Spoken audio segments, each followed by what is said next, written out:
जय हिंद दोस्तों, आज की वीडियो में हम लोग ये एक दृष्टि आईएएस के द्वारा एक बुक के निकाला जाता है, यानी कि बीपीएससी के लिए यह स्पेशल बुक निकाला जाता है। प्रीलिम सक्सेस सीरीज इस बुक का नाम है। यह जो बुक है आप किसी भी वनडे एग्जाम में के लिए यूज कर सकते हैं, या पीसीएस के लेवल का कोई भी एग्जाम हो उसका पीटी के लिए आप इसे पढ़ सकते हैं। तो आज से हम लोग यह सीरीज स्टार्ट करेंगे। लोग इसका वीडियो जो है वो कंटिन्यू नहीं आएगा, क्योंकि अभी दृष्टि आईएएस का जो क्विक बुक है उस वह चल रहा है, और खान सर का जो पॉलिटी फाउंडेशन बुक है अभी वह समाप्त होने वाला है। वो जब पॉलिटी समाप्त हो जाएगा तो उसके बाद उसके स्थान पे हम लोग ये बायोलॉजी कवर करेंगे। इसका वीडियो कभी या वीक में एक बार वीडियो आएगा। तो सबसे पहला टॉपिक है, यानी कि प्राचीन भारत के इतिहास का अध्ययन करेंगे लोग, और इस चैप्टर है पहला चैप्टर, और इस लेसन का नाम क्या है? प्राचीन भारतीय इतिहास के स्रोत। प्राचीन भारतीय इतिहास के स्रोत। भारतीय इतिहास को अगर मोटा तौर पे बात की जाए कितने भागों में बांटा गया है, तो भारतीय इतिहास को 3 भागों में बांट सकते हैं। पहला आता है प्राग ऐतिहासिक काल। पहला कौन सा भाग है? तो प्राग ऐतिहासिक काल। दूसरा है आदि ऐतिहासिक काल। तीसरा है ऐतिहासिक काल। जिसमें भारतीय इतिहास में हम लोग देखते हैं लोग पुरातात्विक स्रोत में, पुरातात्विक स्रोत है जिसमें सबसे पहला टॉपिक आता है भारत में सबसे प्राचीन अभिलेख। सबसे प्राचीन अभिलेख अशोक के हैं। किसके हैं? तो अशोक के हैं। मास्की, गुर्जरा। गुर्जरा कहाँ पे है? तो मध्य प्रदेश में है। निटूर एवं उदगोलम। उदगोलम से प्राप्त अभिलेखों में अशोक के नाम का स्पष्ट उल्लेख है। यानी कि कहाँ-कहाँ से प्राप्त अभिलेखों में अशोक का नाम में स्पष्ट उल्लेख है। तो मास्की हो गया, गुर्जरा हो गया, निटूर हो गया, उदगोलम हो गया। जबकि अन्य अभिलेखों में उसे देवताओं का प्रिय, यानी कि प्रियदर्शी राजा कहा गया है। अन्य अभिलेखों में अशोक को देवताओं का प्रिय, यानी कि प्रियदर्शी राजा कहा गया है। अशोक के अभिलेख ब्राह्मी, खरोष्टी, ग्रीक तथा आरामाइक लिपि में उत्कीर्ण है। जो अशोक के अभिलेख है वह किस लिपि में उत्कीर्ण है? तो ब्राह्मी में, खरोष्टी, ग्रीक तथा आरामाइक लिपि में उत्कीर्ण है। ब्राह्मी लिपि को सबसे पहले 1837 ईस्वी में जेम्स प्रिंसेप नामक एक विद्वान ने पढ़ा था। ये प्लान बहुत इंपॉर्टेंट है कि ब्राह्मी लिपि को सबसे पहले किसके द्वारा पढ़ा गया था? तो 1837 ईस्वी में जेम्स प्रिंसेप के द्वारा पढ़ा गया था। अब यह छोटा-सा एक टॉपिक ये दिया गया है कि एक तरफ अभिलेख दिए गए हैं, दूसरी तरफ वह जो, यानी कि जो अभिलेख है वह किस राजा से या किस शासक से संबंधित है, और उस अभिलेख के का विषय क्या रहा है या किस विषय से संबंधित है। तो सबसे पहला है हाथी गुफा अभिलेख। हाथी गुफा अभिलेख की अगर ये संबंध बात की जाए तो खारवेल शासक से संबंधित है हाथी गुफा अभिलेख। इसके शासनकाल, यानी कि खारवेल के शासनकाल की घटनाओं का क्रमबद्ध विवरण हाथी गुफा अभिलेख में देखने को मिलता है। उसके बाद है जूनागढ़ या गिरनार। इसे गिरनार अभिलेख के नाम से भी जाना जाता है। जूनागढ़ या गिरनार अभिलेख यह किस शासक से संबंधित है या किस शासक के द्वारा इस अभिलेख को उत्कीर्ण कराया गया था? तो रुद्रदामन के द्वारा जूनागढ़ अभिलेख को उत्कीर्ण कराया गया था। विषय की बात करें तो इसकी विजय, यानी कि रुद्रदामन की विजय एवं व्यक्तित्व का विवरण इस अभिलेख से प्राप्त होता है। नेक्स्ट है नासिक अभिलेख। नासिक अभिलेख यह किस शासक के द्वारा उत्कीर्ण कराया गया था? तो गौतमी बलश्री के द्वारा यह अभिलेख उत्कीर्ण कराया गया था। सातवाहन कालीन घटनाओं का विवरण इस अभिलेख में मिलता है। किसकी घटनाओं का विवरण इसमें मिलता है? तो सातवाहन कालीन घटनाओं का विवरण। उसके बाद है प्रयाग स्तंभलेख। प्रयाग स्तंभलेख का उत्कीर्ण समुद्रगुप्त के द्वारा कराया गया था। यानी कि यह किस शासक से संबंधित अभिलेख है? तो समुद्रगुप्त से संबंधित है। समुद्रगुप्त समुद्रगुप्त की विजय एवं नीतियों का वर्णन इस अभिलेख से प्राप्त होता है। उसके बाद है ग्वालियर अभिलेख। ग्वालियर अभिलेख का उत्कीर्ण भोज प्रतिहार शासकों के द्वारा कराया गया था। गुर्जर प्रतिहार शासकों के विषय में जानकारी प्राप्त होती है। इस अभिलेख से गुर्जर प्रतिहार शासकों के विषय में जानकारी प्राप्त होती है। मंदसौर अभिलेख की बात करें तो मालवा नरेश यशोवर्मन के द्वारा यह अभिलेख को उत्कीर्ण कराया गया था। सैनिक उपलब्धियों का वर्णन, यानी कि यशोवर्मन के सैनिक उपलब्धियों का वर्णन मंदसौर अभिलेख में किया गया है। एहोल अभिलेख ये इंपॉर्टेंट है, और यह जो एहोल अभिलेख है यह बहुत बार एग्जाम में पूछ चुका है। एहोल अभिलेख है किससे संबंधित है? पुलकेशिन द्वितीय से यह संबंधित अभिलेख है। हर्ष, यानी कि हर्षवर्धन पुलकेशिन द्वितीय के युद्ध का विवरण है। हर्षवर्धन और पुलकेशिन द्वितीय के बीच में जो युद्ध हुआ था उसी का विवरण किस अभिलेख से प्राप्त होता है? तो एहोल अभिलेख से प्राप्त होता है। गैर सरकारी लेखों में यवन राजदूत हेलियोडोरस। यवन राजदूत कौन है? तो हेलियोडोरस का बेस नगर, यानी कि विदिशा से प्राप्त गरुड़ स्तंभ लेख है, जिसमें भागवत धर्म के विकसित होने का प्रमाण मिलता है। यह जो है, यहाँ से ऐसे क्वेश्चन बन सकता है कि जो भागवत धर्म का विकसित होने का प्रमाण किस स्तंभ लेख से प्राप्त होता है? तो गरुड़ स्तंभ लेख से प्राप्त होता है। सबसे प्राचीन अभिलेखों में एशिया माइनर में बोगाच कोई नामक स्थान पर लगभग 1400 ईसा पूर्व का समझौता पत्र अभिलेख मिला है। सबसे प्राचीन अभिलेखों में एशिया माइनर में बोगाच कोई नामक स्थान पर लगभग 1400 ईसा पूर्व का समझौता पत्र अभिलेख मिला है। पर्सिपोलिस और बेहुस्टून बेहुस्तू ने अभिलेखों से ज्ञात होता है कि ईरानी सम्राटे दारा प्रथम ने सिंधु नदी की घाटी पर अधिकार कर लिया था। जो ईरानी सम्राट था दारा प्रथम ने इस अभिलेख से प्रज्ञात होता है कि वह सिंधु नदी घाटी पर अधिकार कर लिया था। तो पर्सिपोलिस और बेहुस्तू ने अभिलेखों से ज्ञात होता है। अभिलेखों के अध्ययन को एपिग्राफी कहा जाता है। अभिलेखों के अध्ययन को क्या कहा जाता है? तो एपिग्राफी कहा जाता है। स्मारक और भवनों से जनता की आध्यात्मिकता तथा धर्मनिष्ठा का ज्ञान होता है। स्मारक और भवनों से क्या होता है? तो जनता की आध्यात्मिकता तथा धर्मनिष्ठा का ज्ञान होता है।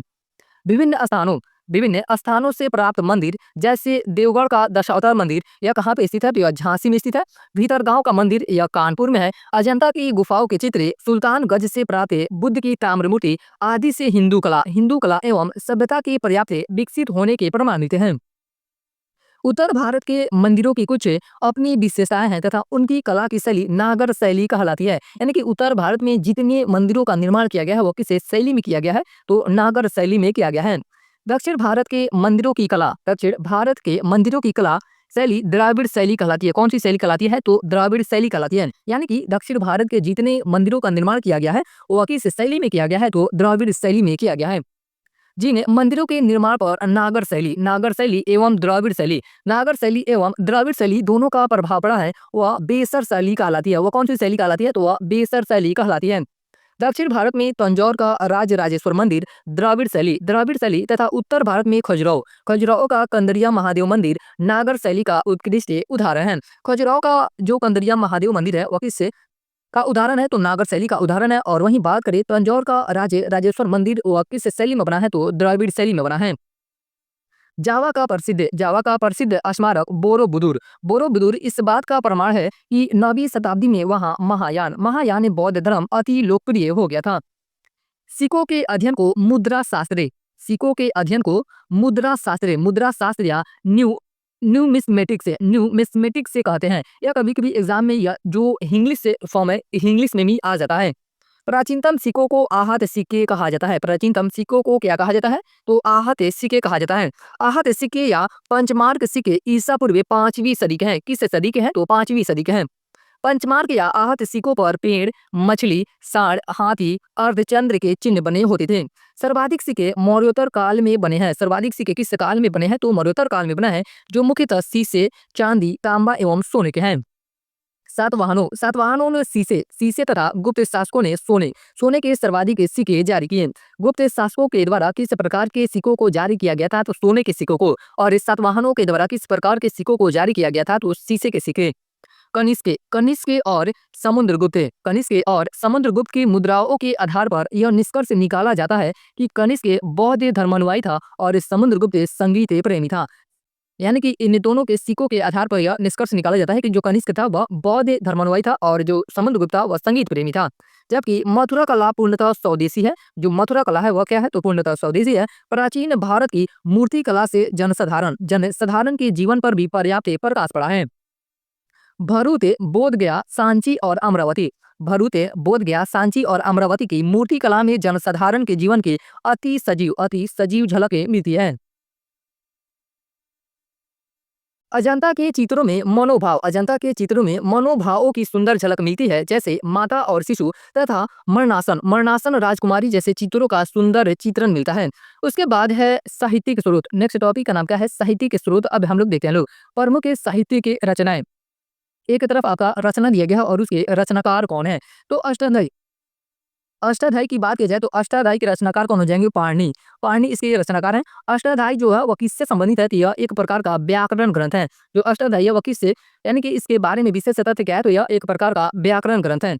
महाभाष्य अष्टाध्यायी पर यह किया गया टीका है। यानी कि जो महाभाष्य रचना है वह अष्टाध्यायी पर किया गया टीका है। और यानी कि इसकी रचना किसके द्वारा की गई है? महाभाष्य के तो पतंजलि के द्वारा इसकी रचना की गई है। पुष्यमित्र शुंग के विषय में जानकारी मिलती है। महाभाष्य में किसके विषय में जानकारी मिलती है? तो पुष्यमित्र शुंग के विषय में जानकारी मिलती है। उसके बाद है निरुक्त की बात करें तो निरुक्त जो है वह उसकी रचना किसके द्वारा की गई है? तो यास्क के द्वारा की गई है। वैदिक के शब्दों की व्युत्पत्ति का विवेचन है तथा छंद शास्त्र और ज्योतिष शास्त्र का उल्लेख इसमें मिलता है। तो निरुक्त शास्त्र में मिलता है, यानी कि जो निरुक्त रचना है उसमें मिलता है। मुद्रा राक्षस किसकी रचना है? तो यह विशाख दत्त की रचना है। मुद्रा राक्षस किसकी रचना है? तो यह विशाख दत्त की रचना है। और यह जो रचना है यह मौर्य काल से संबंधित है। परिशिष्ट पर्वन किसकी रचना है? तो यह हेमचंद्र की रचना है। मौर्य काल स्पेशल चंद्रगुप्त से संबंधित यह रचना है, यानी कि इन्हीं के काल में इसकी रचना की गई होगी और इन्हीं से संबंधित यह पुस्तक है। समरादित्य कथा और कथा कोश यह किसकी रचना है? तो हरिभद्र सूरी की यह रचना है। और यह जो समरादित्य कथा है या कथा कोश है यह किससे संबंधित है? तो यह जैन धर्म की रचना है। ये भी इंपॉर्टेंट है कि समरादित्य कथा या कथा कोश यह किस धर्म से संबंधित है? तो यह जैन धर्म से संबंधित है। कुयल्य कुवल्यमाला कुवल्यमाला यह किसकी रचना है? तो उद्योतन सूरी यह किसकी रचना है? तो उद्योतन सूरी की रचना है। आठवीं शताब्दी के समाज और संस्कृति की जानकारी इस रचना से हमें प्राप्त होती है। आदि पुराण की बात करें तो यह किसकी रचना है? तो जो आदि पुराण है वह जिनसेन की रचना है। आदि पुराण किसकी रचना है? तो जिनसेन की रचना है। इस पुराण के कथानायक मुख्यतः प्रथम तीर्थंकर आदिनाथ थे। इस पुराण के कथानायक कौन थे? तो मुख्यतः जो प्रथम तीर्थंकर थे आदिनाथ थे। उत्तर पुराण किसकी रचना है? तो गुणभद्र की रचना है। उत्तर पुराण किसकी रचना है? तो गुणभद्र की रचना है। द्वितीय तीर्थंकर से लेकर महावीर तक का चरित्र चित्रण इससे रचना में मिलता है। जो उत्तर पुराण है इससे यह जो रचना है इसमें द्वितीय तीर्थंकर से लेकर महावीर तक का चित्रण मिलता है। कथा सरित सागर किसकी रचना है? तो यह सोमदेव की रचना है। किसकी रचना है? यह सोमदेव की रचना है। और किस से संबंधित है? तो यह रचना मौर्य काल से संबंधित है। उसके बाद है बृहत कथा मंजरी। बृहत कथा जो मंजरी है वह क्षेमेंद्र की रचना है। किसकी रचना है? क्षेमेंद्र की रचना है। और ये भी जो है यह मौर्य काल से संबंधित रचना है। किससे संबंधित है? मौर्य काल के बारे में इससे रचना में जानकारी प्राप्त होती है। अर्थशास्त्र ये इंपॉर्टेंट है। जो अर्थशास्त्र है वह कौटिल्य या विष्णुगुप्त यानी कि कौटिल्य को ही विष्णुगुप्त के नाम से जाना जाता है। और जो अर्थशास्त्र वह किसकी रचना है? तो कौटिल्य की रचना है। इससे यानी कि ये भी लाइन इंपॉर्टेंट है कि यहाँ पे आप देख रहे हैं अर्थशास्त्र पुस्तक का नाम है यानी कि रचना का नाम है। और यह किससे संबंधित है? तो यह राजव्यवस्था यानी कि पॉलिटी से संबंधित है।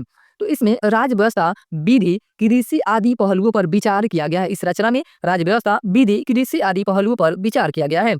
उसके बाद है नीतिसार यह कामंदक की रचना है। किसकी रचना है? कामंदक की रचना है। गुप्तकालीन राजतंत्र पर कुछ प्रकाश पड़ता है इस रचना में। नीति वाक्यामृत यह सोमदेव सूरी की रचना है। किसकी रचना है? यह सोमदेव सूरी की रचना है। गुप्तकालीन राजतंत्र पर कुछ प्रकाश पड़ता है इस रचना में। उसके बाद है मालविका अग्निमित्रम की बात करें तो यह कालिदास की रचना है। यह किसकी रचना है? मालविका अग्निमित्रम तो यह कालिदास की रचना है। शुंग वंश के बारे में जानकारी मिलती है, यानी कि इस रचना से हमें किस वंश के बारे में जानकारी मिलती है? तो शुंग वंश के बारे में जानकारी मिलती है। रघुवंशम ये भी कालिदास की रचना है। समुद्रगुप्त के दिग्विजय की चर्चा इसमें की गई है। मृगजकटिकम यह शूद्र की रचना है। किसकी रचना है? यह शूद्र की रचना है। गुप्तकालीन समाज का वर्णन इस रचना में मिलता है, यानी कि इस पुस्तक में मिलता है। दस कुमार चरित्र यह दंडी की रचना है। गुप्तकालीन समाज का वर्णन इसमें भी मिलता है। हर्ष चरित्र यह बाणभट्ट की पुस्तक है। हर्ष चरित्र किसके द्वारा लिखी गई है? तो बाणभट्ट के द्वारा। हर्ष की उपलब्धियों का वर्णन है, यानी कि हर्षवर्धन जो शासक था उसकी उपलब्धियों का वर्णन किसमें मिलता है? तो हर्ष चरित्र में मिलता है। गौड़ोह यह वाक्यपति की रचना है। किसकी रचना है? यह वाक्यपति की रचना है। कनौज के शासक यशोवर्मा का इतिहास इस रचना में देखने को मिलता है। उसके बाद है विक्रमांक देव चरित्र यह बिल्हन की रचना है। किसकी रचना है? यह बिल्हन की रचना है। कल्याणी के परवर्ती चालुक्य नरेश विक्रमादित्य की उपलब्धियों का वर्णन इस रचना में हमें देखने को मिलता है विक्रमांक देव चरित्र में। रामचरित्र यह संध्याकर नंदी की रचना है। किसकी रचना है? संध्याकर नंदी की रचना है। बंगाल के शासक रामपाल की जीवन कथा इस रचना में मिलती है। बंगाल के शासक जो रामपाल था उसकी जीवन कथा किस पुस्तक में मिलती है? तो रामचरित में मिलती है। कुमारपाल चरित्र यह जयसिंह की रचना है। किसकी रचना है? जयसिंह की रचना है। गुजरात के शासक कुमारपाल की उपलब्धियों का वर्णन इस पुस्तक में मिलता है। दयाश्रय काव्य की रचना हेमचंद्र के द्वारा की गई है। किसके द्वारा? हेमचंद्र के द्वारा की गई है। गुजरात के शासक कुमारपाल की उपलब्धियों का वर्णन भी इसी पुस्तक में मिलता है, यानी कि दयाश्रय काव्य में भी गुजरात के शासक जो कुमारपाल थे उनकी उपलब्धियों का वर्णन इसी पुस्तक में मिलता है। नौ शाहसांक चरित्र यह पद्म गुप्त की रचना है। किसकी रचना है? पद्म गुप्त की रचना है। परमार वंश का वर्णन इस पुस्तक में देखने को मिलता है। किससे वंश का वर्णन है? तो परमार वंश का। नेक्स्ट है पृथ्वीराज विजय की रचना की बात करें तो यह जयानक की रचना है। किसकी रचना है? जयानक की रचना है पृथ्वीराज विजय। पृथ्वीराज चौहान, पृथ्वीराज चौहान की उपलब्धियों का वर्णन इसे पुस्तक में देखने को मिलता है। उसके बाद ये भी इंपॉर्टेंट है, पृथ्वीराज रासो, पृथ्वीराज जो रासो हो या चंद्र बरदाई की रचना है। पृथ्वीराज चौहान की उपलब्धियों का वर्णन इसे पुस्तक में देखने को मिलता है। प्रबंध चिंतामणि मेरुतुंग की रचना है। गुजरात के शासकों का वर्णन इसमें देखने को मिलता है। हमीर मद मर्दन यह किसकी रचना है? तो यह जयसिंह की रचना है। किसकी? जयसिंह की रचना है। गुजरात के शासकों का इसमें वर्णन देखने को मिलता है। राजतरंगिणी, ये भी इंपॉर्टेंट है। राजतरंगिणी किसकी रचना है? तो यह कलहन की रचना है। राजतरंगिणी किसके द्वारा लिखी गई है? तो कलहन के द्वारा लिखी गई है। कश्मीर के राजवंश की विस्तृत जानकारी मिलती है। ये भी लाइन इंपॉर्टेंट है कि कश्मीर के राजवंश की विस्तृत जानकारी किस पुस्तक से हमें मिलती है? तो राजतरंगिणी से हमें मिलती है। नेक्स्ट टॉपिक है विदेशी साहित्य। विदेशी साहित्य यानी कि विदेशी यात्रियों का विवरण। और विदेशी यात्रियों में तीन देशों से आए थे। पहला यूनान एवं रोम के लेखक, दूसरे थे चीनी यात्रियों के विवरण और तीसरे थे अरब यात्रियों के विवरण। यूनान और रोम के लेखकों में सबसे प्राचीन हेरोडोटस और टीसियस के वृत्तांत हैं। अगर बात करें यहाँ से डायरेक्ट ऐसे क्वेश्चन बन सकता है कि यूनान और रोम के लेखक कौन थे? तो हेरोडोटस और टीसियस कहाँ के थे? तो यूनान या रोम के थे। सिकंदर के साथ आने वाले लेखक कौन थे? सिकंदर के साथ आने वाले लेखक की बात करें तो नियार्कस से ऑनेसिक्रिटस, ये आपका नियार्कस हो गया, दूसरा हो गया ऑनेसिक्रिटस से और अरिस्टोबुलस, ये तीन सिकंदर के साथ आने वाले लेखक हो गए। मेगास्थनीज है इंडिका में मौर्ययुगीन समाज एवं संस्कृति के विषय में लिखा है। जो मेगास्थनीज की पुस्तक इंडिका है वह किससे संबंधित है? तो मौर्ययुगीन समाज एवं संस्कृति के विषय में उसमें लिखा गया है। यूनानी लेखकों के ग्रंथों में पेरिप्लस ऑफ द एरिथ्रियंसी का इतिहास लेखन में महत्वपूर्ण स्थान है, किंतु इसके लेखक का नाम अज्ञात है। यानी कि जो यह पुस्तक है अभी तक इस पुस्तक का लेखक का नाम ही पता नहीं चला है। अन्य ग्रंथों में टॉलमी का भूगोल और प्लिनी का नेचुरल हिस्ट्री का उल्लेख किया जा सकता है। यानी कि यह भूगोल जो है यह भूगोल पुस्तक का नाम है और यह किसके द्वारा लिखा गया? तो टॉलमी के द्वारा लिखा गया है। और वहीं बात करें नेचुरल हिस्ट्री पुस्तक किसकी रचना है? तो यह प्लिनी की रचना है। फायान जो था वह 5वीं सदी ईस्वी में गुप्त शासक चंद्रगुप्त द्वितीय का अगर उपाधि की बात करें या इन्हें विक्रमादित्य के नाम से भी जाना जाता है। जो फायान था वह 5वीं सदी ईस्वी में गुप्त शासक चंद्रगुप्त द्वितीय विक्रमादित्य के समय भारत आया था। यहाँ से भी बहुत बार क्वेश्चन बना है कि फायान किसके शासनकाल में भारत आया था? तो वह चंद्रगुप्त द्वितीय के शासनकाल में भारत आया था। उसने विशेष रूप से भारत में बौद्ध धर्म की स्थिति के विषय में लिखा। वेनसांग, ये भी इंपॉर्टेंट है। वेनसांग हर्ष यानी कि हर्षवर्धन, वेनसांग हर्ष के शासनकाल में भारत आया था और उसने 6 वर्षों तक नालंदा विश्वविद्यालय में रहकर शिक्षा प्राप्त की। इत्सिंग, चाऊ जुकुआ और मातवान लीन के विवरणों में भी भारतीय इतिहास के संदर्भ में वर्णन मिलता है। इत्सिंग जो था वह 7वीं शताब्दी के अंत में भारत आया और उसने विक्रमशिला विश्वविद्यालय के साथ तत्कालिक भारत की दशा का वर्णन किया। अल बरूनी जो था वह 11वीं सदी में महमूद गजनवी के साथ भारत आया। जो अल बरूनी था वह किसके साथ भारत आया था? तो महमूद गजनवी के साथ भारत आया था। अल बरूनी की अगर पुस्तक की बात करें तो महत्वपूर्ण ग्रंथ है तहकीक हिंद और इसमें भारत का बहुत तर्क संगत तथा पूर्ण वर्णन लिखा है।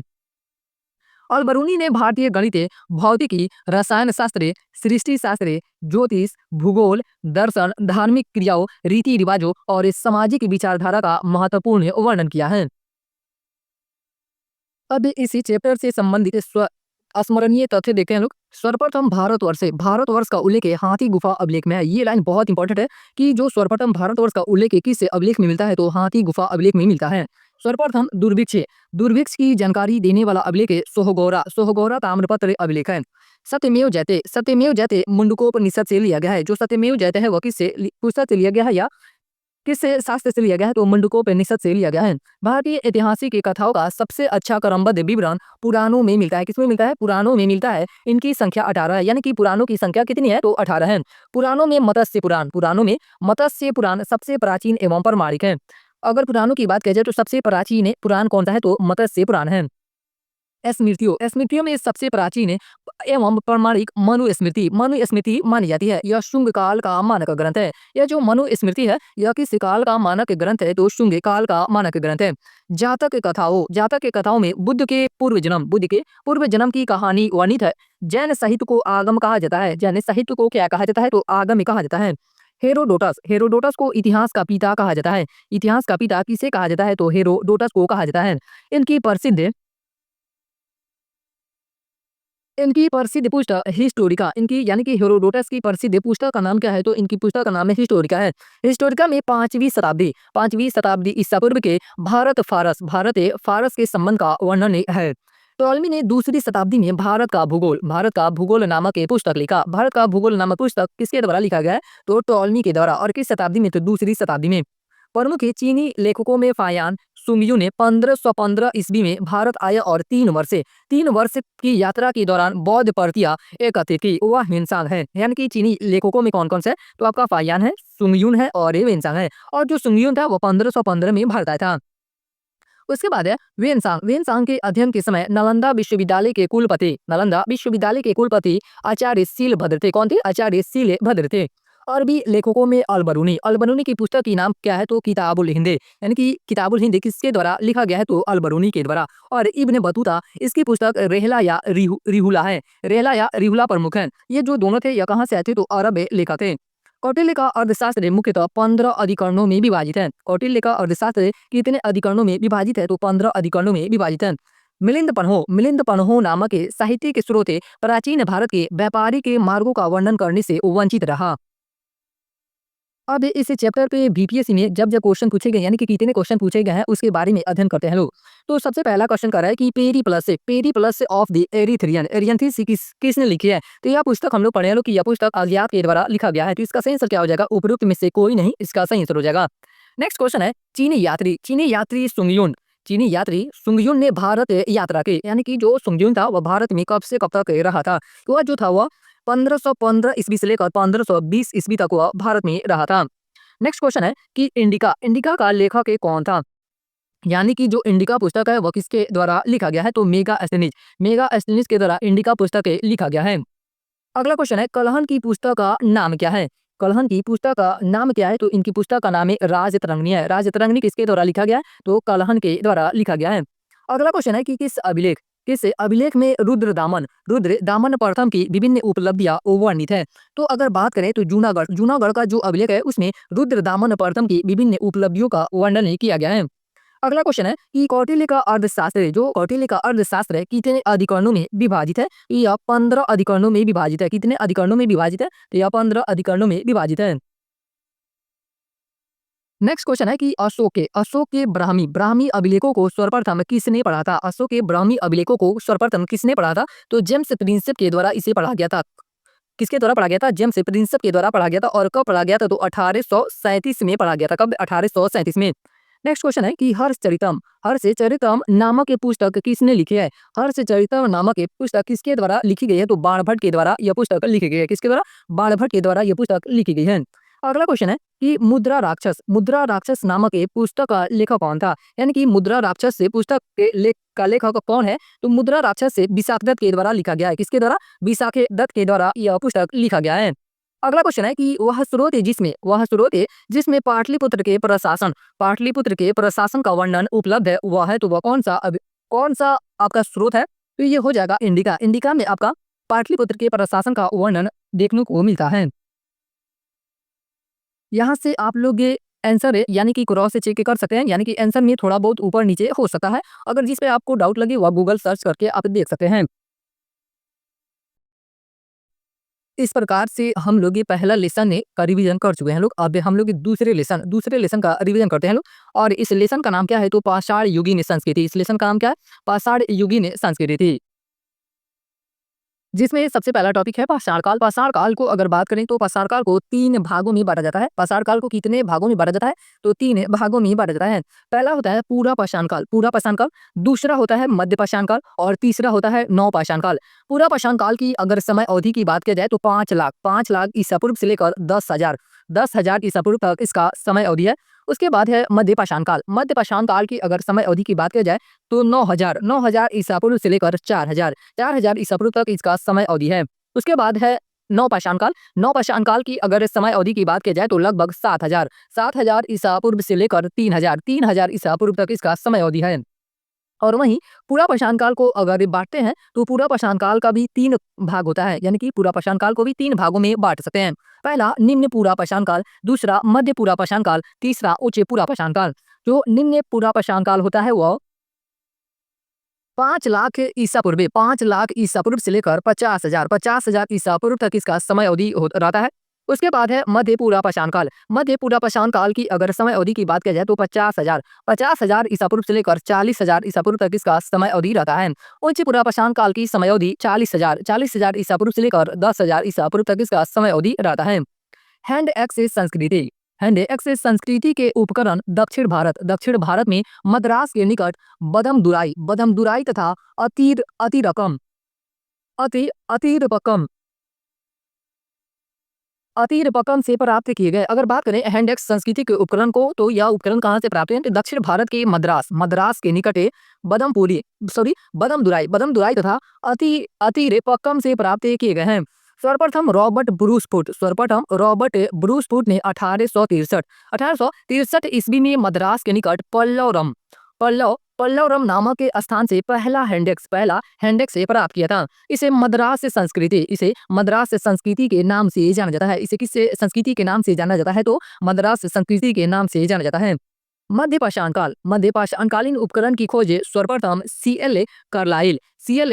ने 1867 ईस्वी में विंध्य क्षेत्र से की। ये भी लाइन इंपॉर्टेंट है कि मध्य पाषाणकालीन उपकरण की खोज सर्वप्रथम किसके द्वारा की गई थी? तो C.L. कार्लाइल के द्वारा 1867 ईस्वी में की गई थी। हाथ से बने मिट्टी के बर्तन के साथ से चौपानी मांडो से प्राप्त हुए हैं। कहाँ से प्राप्त हुए हैं? हाथ से बने मिट्टी के बर्तन तो चौपानी मांडो से प्राप्त हुए हैं। मध्य पाषाण काल में पशुपालन का अनुमान आदमगढ़ कहाँ पे? तो यह मध्य प्रदेश में, और बागौर कहाँ पे? तो राजस्थान में।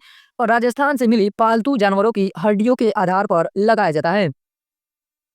यानी कि जो मध्य पाषाण काल था उसमें पशुपालन का साक्ष्य सबसे पहले कहाँ से प्राप्त हुआ था? तो आदमगढ़ मध्य प्रदेश से प्राप्त हुआ था और बागौर राजस्थान से प्राप्त हुआ था।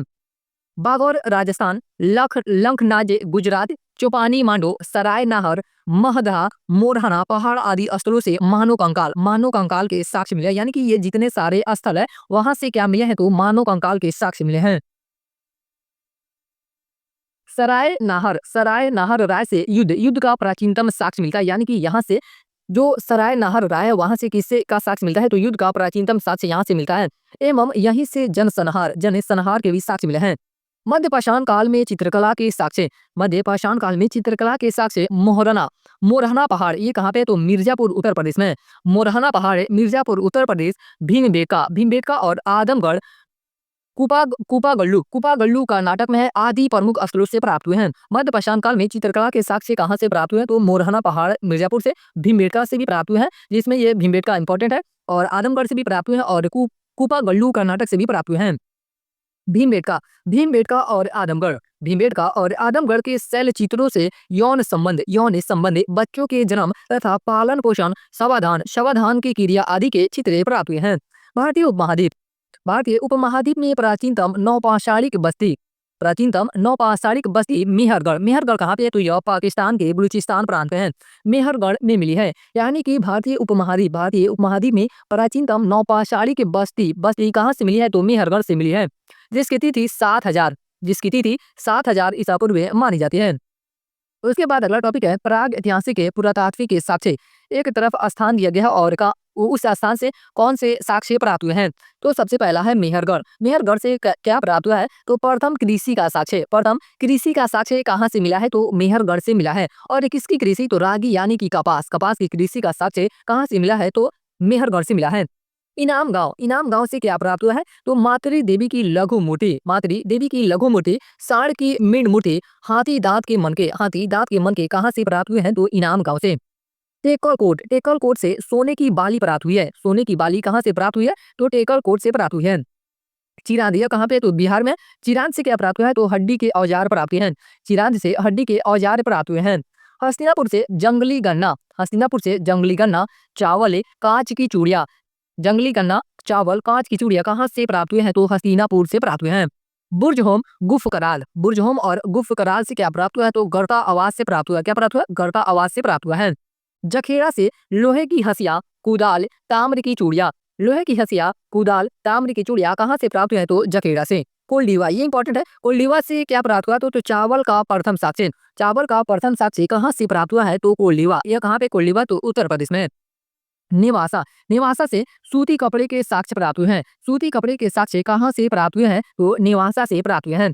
अतिरंजी खेड़ा, अतिरंजी खेड़ा, कपड़े की छपाई के अवशेष यहाँ से प्राप्त हुए हैं। कपड़े की छपाई के अवशेष कहाँ से प्राप्त हुए हैं? तो अतिरंजी खेड़ा से प्राप्त हुए हैं। उसके बाद है एक डायग्राम दिया गया है कि एक तरफ काल दिए गए हैं और संस्कृति के लक्षण, यानी कि उस संस्कृति के कौन से लक्षण रहे थे, और मुख्य स्थल, यानी कि उस संस्कृति के या काल के मुख्य स्थल कहाँ से कहाँ पे हैं, और महत्व, उपकरण एवं विशेषता दिए हैं। तो सबसे पहला है निम्न पूरा पाषाण काल। निम्न पूरा पाषाण काल की अगर संस्कृति के लक्षण की बात की जाए तो स्थल के, गड़ासा, खंडक के, उपकरण संस्कृति, ये सब किसके लक्षण है? तो निम्न पूरा पाषाण काल के लक्षण है। अरे निम्न पूरा पाषाण काल की वस्तुएं कहाँ से प्राप्त हुई? तो पंजाब हो गया, कश्मीर, सोहन घाटी, सिंगरौली बेसिन और बेलन घाटी। जो बेलन घाटी उत्तर प्रदेश में, छोटा नागपुर, नर्मदा घाटी कर्नाटक, आंध्र प्रदेश, ये सब निम्न पूरा पाषाण काल के स्थल हैं। महत्व की बात करें तो हस्ते कुठार एवं वटीकास में उपकरण होमो इरेक्ट से कंकाल आदि नर्मदा घाटी से प्राप्त हुए हैं। होमो इरेक्ट से कंकाल आदि कहाँ से प्राप्त हुए हैं? तो नर्मदा घाटी से प्राप्त हुए हैं। उसके बाद है मध्य पूरा पाषाण काल। मध्य पूरा पाषाण काल को इसे फलक संस्कृति भी कहा जाता है। ये लाइन बहुत इंपॉर्टेंट है कि फलक संस्कृति किसे कहा जाता है? तो मध्य पूरा पाषाण को कहा जाता है। मुख्य स्थल की बात करें तो नेवासा जो महाराष्ट्र में है, ये जो हमें बता रहे हैं नेवासा जो महाराष्ट्र में है, बार बार आपका पीसी सेबर के एग्जाम में पूछ देता है कि नेवासा कहाँ पे है। तो नेवासा महाराष्ट्र में, डिडवाना राजस्थान में है, भीमबेटका मध्य प्रदेश में, बांकुड़ा पुरुलिया जो पश्चिम बंगाल में है, बेलन घाटी उत्तर प्रदेश में। ये सब किसके स्थल है? तो मध्य पूरा पाषाण काल के स्थल है। फलक, वेदनी, खुरचनी, भीमबेटका से गुफा चित्रकारी मिली है। उसके बाद है उच्च पूरा पाषाण काल। उच्च पूरा पाषाण काल की संस्कृति के लक्षण क्या रहे थे? तो अस्थि, खुरचनी एवं दक्षिणी संस्कृति भी इसे कहा जाता है। और स्थल की बात करें तो बेलन घाटी हो जाएगा, छोटा नागपुर का पठार, मध्य भारत, गुजरात, महाराष्ट्र, कर्नाटक, आंध्र प्रदेश इसके स्थल हो जाएंगे। प्रारंभिक होमो सेपियंस मानव का काल हार्पून, फलक व हड्डी के उपकरण प्राप्त हुए हैं। मध्य पाषाण काल, उसके बाद है मध्य पाषाण काल, यानी कि जो यह हम लोग तीनों पढ़े हैं लोग, यह पूरा पाषाण काल था। क्या था? पूरा पाषाण काल था। और पूरा पाषाण काल को 3 भागों में बांटते हैं। पहला निम्न पूरा पाषाण काल, दूसरा मध्य पूरा पाषाण काल, तीसरा उच्च पूरा पाषाण काल। अब हम लोग देखते हैं लोग मध्य पाषाण काल। सूक्ष्म पाषाण संस्कृति इसे कहा जाता है। इसे क्या कहा जाता है? तो सूक्ष्म पाषाण संस्कृति। इसके स्थल की बात करें तो आजमगढ़, भीमबेटका जो मध्य प्रदेश में, बागौर राजस्थान, सराय नाहरराय जो उत्तर प्रदेश में। सूक्ष्म पाषाण उपकरण, सूक्ष्म पाषाण का मतलब क्या होता है? तो पाषाण का मतलब पत्थर होता है। सूक्ष्म पाषाण उपकरण बनाने की तकनीक का विकास अर्धचंद्राकार उपकरण, ईकधार फलक, अस्थायी निवास का साक्ष्य, पशुपालन का साक्ष्य यहाँ से प्राप्त हुए। कहाँ से? तो मध्य पाषाण काल से प्राप्त हुए हैं। उसके बाद है नवपाषाण काल। नवपाषाण काल की बात किया जाए तो नवपाषाण काल की संस्कृति का लक्षण क्या था? तो पॉलिश उपकरण संस्कृति। इसे पॉलिश उपकरण संस्कृति के नाम से भी जाना जाता है नवपाषाण काल को। बुर्जहोम और गुफकराल कहाँ पे? तो यह कश्मीर में, लखनऊ गुजरात में, दमदमा कोल्डीवा उत्तर प्रदेश में, चिरांद बिहार में, पयमपल्ली जो तमिलनाडु है, पयमपल्ली कहाँ पे है? तो यह तमिलनाडु, मास्की कर्नाटक में। ये सब किसके स्थल है? तो नवपाषाण काल के स्थल हैं।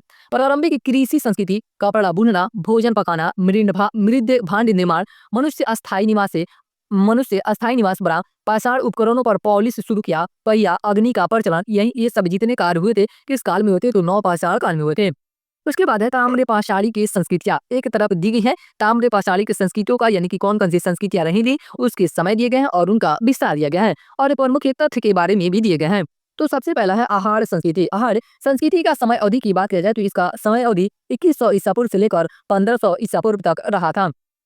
इसका विस्तार एवं प्रमुख स्थल दक्षिण में आपका दक्षिण पूर्व में राजस्थान हो जाएगा। राजस्थान के उदयपुर, चित्तौड़गढ़, भीलवाड़ा, अजमेर और टोंक आदि तथा मंदसौर मध्य प्रदेश में, यानी कि इसके स्थल कहाँ कहाँ पे? कि ये सब स्थल हो गए। गिलिंद और आहार प्रमुख क्षेत्र है। गिलिंद और आहार इसके प्रमुख केंद्र है। किसके? तो आहार संस्कृति के। प्रमुख तथ्य की बात की जाए तो इसे बनास संस्कृति भी कहा जाता है। जो आहार संस्कृति है इसे बनास संस्कृति भी कहा जाता है। इस संस्कृति के लोग मुख्यतः कृषक एवं पशुपालक थे। ये भी लाइन इंपॉर्टेंट है कि जो आहड़ संस्कृति के लोग थे वह किस प्रकार के थे, तो कृषक एवं पशुपालक थे। काले और लाल मृदभांड जिन पर सफेद सफेद रंग की कलाकृति देखने को मिलती है, ये किस संस्कृति से संबंधित है, तो आहार संस्कृति थे। उसके बाद है मालवा संस्कृति। मालवा संस्कृति की समयावधि 2200 ईसा पूर्व से लेकर 1300 ईसा पूर्व तक रहा था। मध्य प्रदेश के मालवा का पठार क्षेत्र इसके प्रमुख स्थल है। कायथा, एडन, नौदा टोली प्रमुख स्थल है। यहाँ से कायथा, आहाड़ और मालवा तीन संस्कृतियों के साक्ष्य मिले हैं। जोरवे संस्कृति अगला है। जोरवे संस्कृति, इसकी समय अवधि की बात की जाए तो 1400 ईसा पूर्व से लेकर 700 ईसा पूर्व तक रहा था। पश्चिमी महाराष्ट्र इसके प्रमुख स्थल हो गए। जोरवे, नेवासा, दैमाबाद, चंदोली इनाम का प्रमुख स्थल है। इस संस्कृति के लोग लाल रंग के मृदभांड पर काली चित्रकारी करते थे। इसमें टोटी वाला जलपात्र विशिष्ट है। टोटी वाला जलपात्र किस संस्कृति का विशिष्ट आपका साक्ष्य है, तो जोरवे संस्कृति का। तांबे की वस्तुएं जैसे चूड़ी, मनके, फलक आदि मिली है कहाँ से, तो जोरवे संस्कृति से मिली है। उसके बाद है पूर्वी भारत की ताम्र पाषाणी की संस्कृतियाँ। पूर्वी भारत की ताम्र पाषाणी की संस्कृति, इसकी अगर समय अवधि की बात की जाए तो 1500 ईसा पूर्व से लेकर 700 ईसा पूर्व तक रहा था। क्षेत्र कौन कौन से थे, तो बंगाल और बिहार के पांडु राजार, डिबी, महिषदल, चिरांद और सोनपुर प्रमुख स्थल है। चावल आधारित विस्तृत ताम्र पाषाण युगीन संस्कृति। काले लाल मृदभांड जो चिरांद से प्राप्त हुए हैं। काले लाल मृदभांड कहाँ से प्राप्त हुए हैं, तो चिरांद से। दक्षिण भारत की ताम्र पाषाण संस्कृति, इसकी समय अवधि 2300 ईसा पूर्व से लेकर 900 ईसा पूर्व तक रहा था। कृष्णा एवं तुंगभद्रा द्वीप इसका प्रमुख क्षेत्र हो जाएगा। ब्रह्मगिरी, टिकलीहल्ले, संगनकल्लू, नागार्जुनकोंडे आदि इसके प्रमुख स्थल हैं। कृषक की अपेक्षा चरवाहा संस्कृति की प्रधानता है। कृषक की अपेक्षा चरवाहा संस्कृति की प्रधानता थी। मृदभांड और पॉलिशदार पत्थर के उद्योग में पर्याप्त विविधता भी देखने को मिलती है। विभिन्न स्थानों से भस्म टीले मिले हैं। विभिन्न स्थानों से भस्म टीले कहाँ से मिले हैं, तो दक्षिण भारत ताम्र पाषाणी के संस्कृति से मिले हैं। अब इस लेसन का जो अस्मरणीय तथ्य है उस पर बात करते हैं लोग। ज्ञानी मानो यानी कि होमो सेम्पियंस की उत्पत्ति इस पृथ्वी पर आज से लगभग 30 या 40 हजार वर्ष पूर्व हुई थी। मनुष्य ने सर्वप्रथम तांबा धातु का प्रयोग किया तथा उसके द्वारा बनाया जाने वाला प्रथम औजार कुल्हाड़ी था। क्या था, कुल्हाड़ी थे। और यह जो प्राप्त हुआ है यानी कि कुल्हाड़ी सबसे पहले कहाँ से प्राप्त हुआ है, तो अतीरपकम से प्राप्त हुआ। कहाँ से प्राप्त हुआ, अतीरपकम से प्राप्त हुआ है। पुरातात्विक साक्ष्यों के आधार पर सराय नाहरराय को मिली अधजली हड्डियां। पुरातात्विक साक्ष्यों के आधार पर मध्य पाषाण काल में आग के प्रयोग की संभावना तथा इसका व्यापक प्रयोग नवपाषाण काल में मानव द्वारा किया जाने लगा। नेक्स्ट है कि इंदिरा गांधी राष्ट्रीय मानव संग्रहालय यानी कि IGRMS, इंदिरा गांधी राष्ट्रीय मानव संग्रहालय भोपाल में स्थित है। इंदिरा गांधी राष्ट्रीय मानव संग्रहालय कहाँ पे स्थित है, तो यह भोपाल में है। जहाँ 32 पारंपरिक एवं प्राग ऐतिहासिक चित्रित सैलस्ट्रे भी हैं। संगनकल्लू कर्नाटक में स्थित है तथा यहाँ से नवपाषाण युगीन संस्कृति के प्रमाण मिले हैं। संगनकल्लू से किस संस्कृति के प्रमाण मिले हैं, तो नवपाषाण युगीन संस्कृति के प्रमाण मिले हैं। भारतीय उपमहाद्वीप में लोहे का प्रयोग लगभग 1000 वर्ष पूर्व शुरू हुआ। उसके बाद देखते हैं लोग कि इस लेसन पे आधारित कौन कौन से क्वेश्चन पूछे गए हैं। तो सबसे पहला क्वेश्चन है कि भारतीय उपमहाद्वीप में लोहे का प्रयोग कब शुरू हुआ। तो भारतीय उपमहाद्वीप में लोहे का प्रयोग कब से शुरू हुआ था, तो लगभग 1000 ईसा पूर्व से शुरू हुआ था। कब से, लगभग 1000 ईसा पूर्व से हुआ था। लेकिन इस आंसर में नहीं दिया गया, तो आंसर क्या हो जाएगा, तो इसका आंसर उपरोक्त में से कोई नहीं इसका सही आंसर हो जाएगा। नेक्स्ट क्वेश्चन है कि भारत में पशुपालन एवं कृषि के प्राचीनतम साक्ष्य प्राप्त हुए हैं। तो भारत में पशुपालन एवं कृषि के प्राचीनतम साक्ष्य कहाँ से प्राप्त हुए हैं, तो यह साक्ष्य मेहरगढ़ से प्राप्त हुए। कहाँ से, मेहरगढ़ से प्राप्त हुए हैं। अगला क्वेश्चन है कि निम्नलिखित में से किसको कैल्कोलिथिक युग भी कहा जाता है, यानी कि इन चारों ऑप्शनों में से किसे कैल्कोलिथिक युग कहा जाता है, तो ताम्र पाषाण युग को कैल्कोलिथिक युग कहा जाता है। अगला क्वेश्चन है कि भीमबेटका की गुफाएं कहाँ अवस्थित हैं या स्थित हैं, तो भीमबेटका की जो गुफाएं हैं वह रायसेन जिला मध्य प्रदेश में स्थित है। कहाँ पे, रायसेन जिला मध्य प्रदेश में स्थित है। इस प्रकार से हम लोग का दूसरा लेसन भी समाप्त हुआ और अब हम लोग तीसरे लेसन का रिवाइज करते हैं लोग। तो तीसरा लेसन का नाम क्या है? सिंधु घाटी सभ्यता। इस लेसन का नाम क्या है? सिंधु घाटी सभ्यता। ये भी आपका लेसन इंपॉर्टेंट है एंशिएंट हिस्ट्री के हिसाब से। सिंधु सभ्यता यह कांस्य युगीन सभ्यता है, यानी कि जो सिंधु सभ्यता है वो किस प्रकार की सभ्यता है? तो यह एक कांस्य युगीन सभ्यता है। इसका उद्भव भारतीय उपमहाद्वीप के पश्चिमोत्तर क्षेत्र में हुआ था, जो वर्तमान में भारत, पाकिस्तान तथा अफगानिस्तान के कुछ क्षेत्रों में अवस्थित है। अगर बात की जाए कि सिंधु घाटी के उत्तरी सीमा, दक्षिणी सीमा, पूर्वी सीमा किस तरफ थे, तो जो सिंधु सभ्यता की उत्तरी सीमा किस कहाँ पे सबसे, यानी कि सबसे उत्तरी सीमा कहाँ पे मिली थी? तो मांडा जम्मू कश्मीर में मिली थी। मांडा कहाँ पे? मांडा कहाँ पे? तो जम्मू कश्मीर में। और वहीं बात करें कि सबसे पूर्वी सीमा कहाँ पे मिली थी? तो आलमगीरपुर उत्तर प्रदेश में मिले थे। और ये आपका दैमाबाद है, यानी कि दक्षिणी सीमा। सिंधु सभ्यता की सबसे दक्षिणी सीमा कौन सी है? तो दैमाबाद महाराष्ट्र से, यहाँ से यानी कि कुछ साक्ष्य मिले होंगे, इसलिए इसे दक्षिणी सीमा निर्धारित किया गया है। उसके बाद है सबसे पश्चिमी सीमा सूत का गिंडोर है। सबसे पश्चिमी सीमा सूत का गिंडोर है, जो कहाँ पे है? तो यह बलूचिस्तान पाकिस्तान में है। यह उत्तर से दक्षिण किसकी बात कर रहा है? तो सिंधु घाटी की बात कर रहा है। सिंधु घाटी जो सभ्यता थी यह उत्तर से दक्षिण, ये बहुत इंपॉर्टेंट है, उत्तर से दक्षिण 1400 किलोमीटर। सिंधु घाटी सभ्यता उत्तर से दक्षिण 1400 किलोमीटर तक के तथा पूरब से पश्चिम 1600 किलोमीटर तक फैली हुई थी। सिंधु घाटी सभ्यता एक नगरीय सभ्यता थी। सिंधु घाटी सभ्यता किस प्रकार की सभ्यता थी? तो यह एक नगरीय सभ्यता थी। यह नगर योजना जाल पद्धति पर विन्यस्त है। सड़कें एक दूसरे को समकोण पर काटती थी। मुख्य मार्ग उत्तर से दक्षिण, जो मुख्य मार्ग होते थे वह उत्तर से दक्षिण दिशा की ओर ले जाते थे। लगभग सभी नगर दो भागों में विभक्त थे। लगभग यहाँ के सभी जो नगर थे वह कितने भागों में विभक्त थे? तो दो भागों में विभक्त थे। लोथल एवं सुरकोटदा के दुर्ग और नगर क्षेत्र एक ही रक्षा प्राचीर से घिरे हैं। नालियां जो नालियां यहाँ पे होती थी, ईंटों या पत्थरों से ढकी होती थी। इनके निर्माण में मुख्यतः ईंटों का प्रयोग किया जाता था, पर कभी कभी चूने और जिप्सम का भी प्रयोग किया जाता था। घरों में जल निकासी मोरिया द्वारा होती थी, यानी कि जो जल का निकासी किया जाता था वो किसके द्वारा किया जाता था? तो मोरियों के द्वारा, यानी कि नालियों के द्वारा किया जाता था, जो मुख्य नालियों से गिरती थी, यानी कि जो मोरिया होती थी वह मुख्य नालियों में जाके गिरती थे। हड़प्पा मोहनजोदड़ो तथा कालीबंगा की नगर योजना लगभग एक समान थी। लगभग कैसी थी? तो लगभग एक ही समान थी। कालीबंगा व रंगपुर को छोड़कर सभी में पकी हुई ईंटों का प्रयोग हुआ है। ये लाइन इंपॉर्टेंट है कि कालीबंगा व रंगपुर को छोड़कर सभी में पकी ईंटों का प्रयोग हुआ है। आमतौर पर प्रत्येक घर में एक आंगन, एक रसोई घर तथा एक स्नानागार होता था।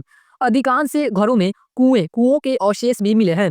हड़प्पा कालीन नगरों के चारों ओर प्राचीर बनाकर किलेबंदी की गई थी, जिसका उद्देश्य नगर को चोर, लुटेरों एवं पशु दस्युओं से बचाना था। मोहनजोदड़ो का विशाल स्नानागार सिंधु सभ्यता का अद्भुत निर्माण है, जबकि अन्नागार सिंधु सभ्यता की सबसे बड़ी इमारत है। अगर बात करें कि जो विशाल स्नानागार है, सिंधु सभ्यता की सबसे बड़ी विशाल स्नानागार कहाँ से प्राप्त हुआ है? तो मोहनजोदड़ो से। और वहीं बात करें जबकि जो अन्नागार सिंधु सभ्यता की सबसे बड़ी इमारत है। घरों के दरवाजे एवं खिड़कियां मुख्य सड़क बना खुलकर गलियों में खुलते थे। लेकिन लोथल एक ऐसा जो अपवाद है, लोथल का जो दरवाजे और खिड़की होते थे वह मुख्य सड़क की ओर खुलते थे, क्योंकि यहाँ से व्यापार किया जाता था। इसके दरवाजे एवं खिड़कियां मुख्य सड़कों की ओर खुलते थे। यद्यपि मकान बनाने में कई प्रकार की ईंटों का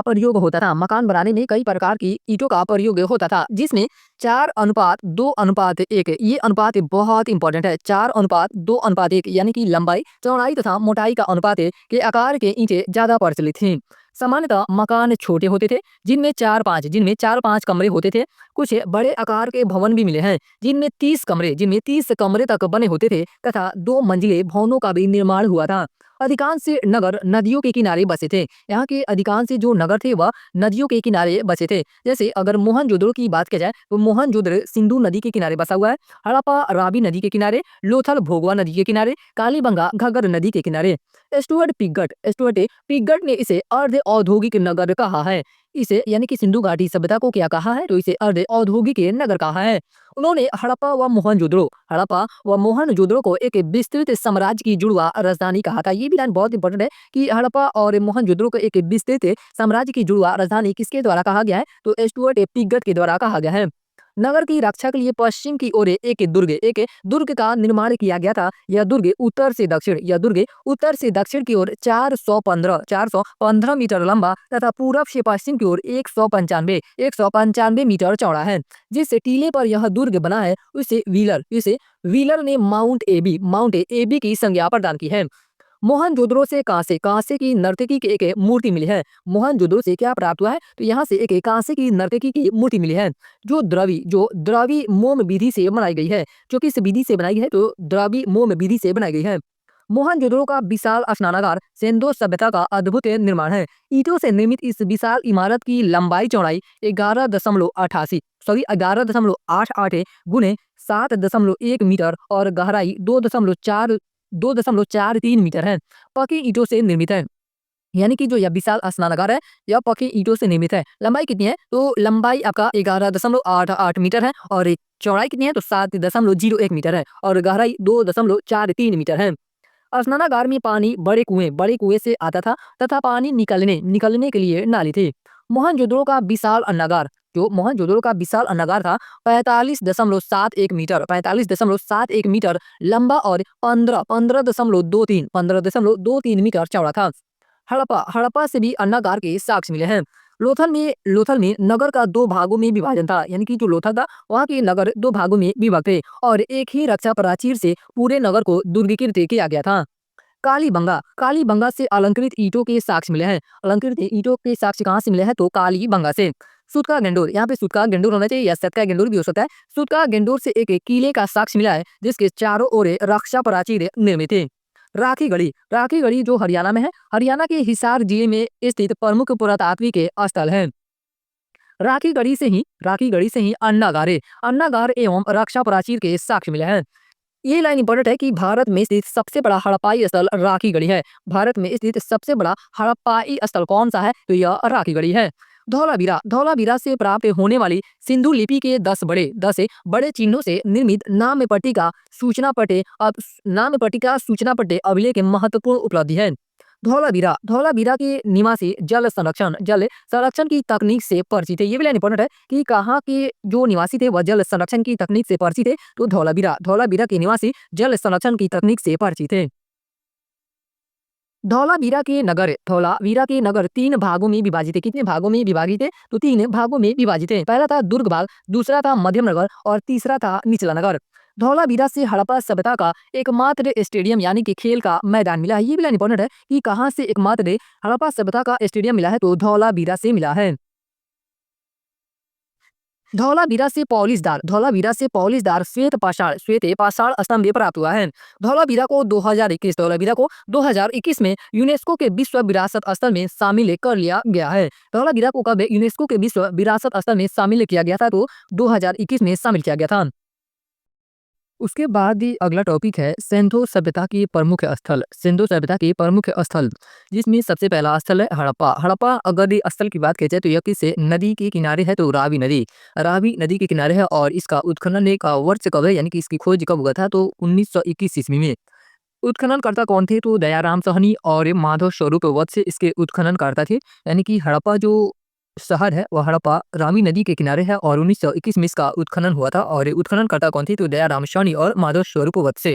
पश्चिमी पंजाब का माउंट गोमरी जिला पाकिस्तान में। हड़प्पा कहाँ पे स्थित है, तो यह पाकिस्तान में वर्तमान में स्थित है। उसके बाद है मोहनजोदड़ो। यह 2 इंपॉर्टेंट है, हड़प्पा और मोहनजोदड़ो की बात की जाए तो यह सिंधु नदी के किनारे अवस्थित था। 1922 ईस्वी में इसका उत्खनन किया गया था राखल दास बनर्जी के द्वारा। किसके द्वारा, राखल दास बनर्जी के द्वारा।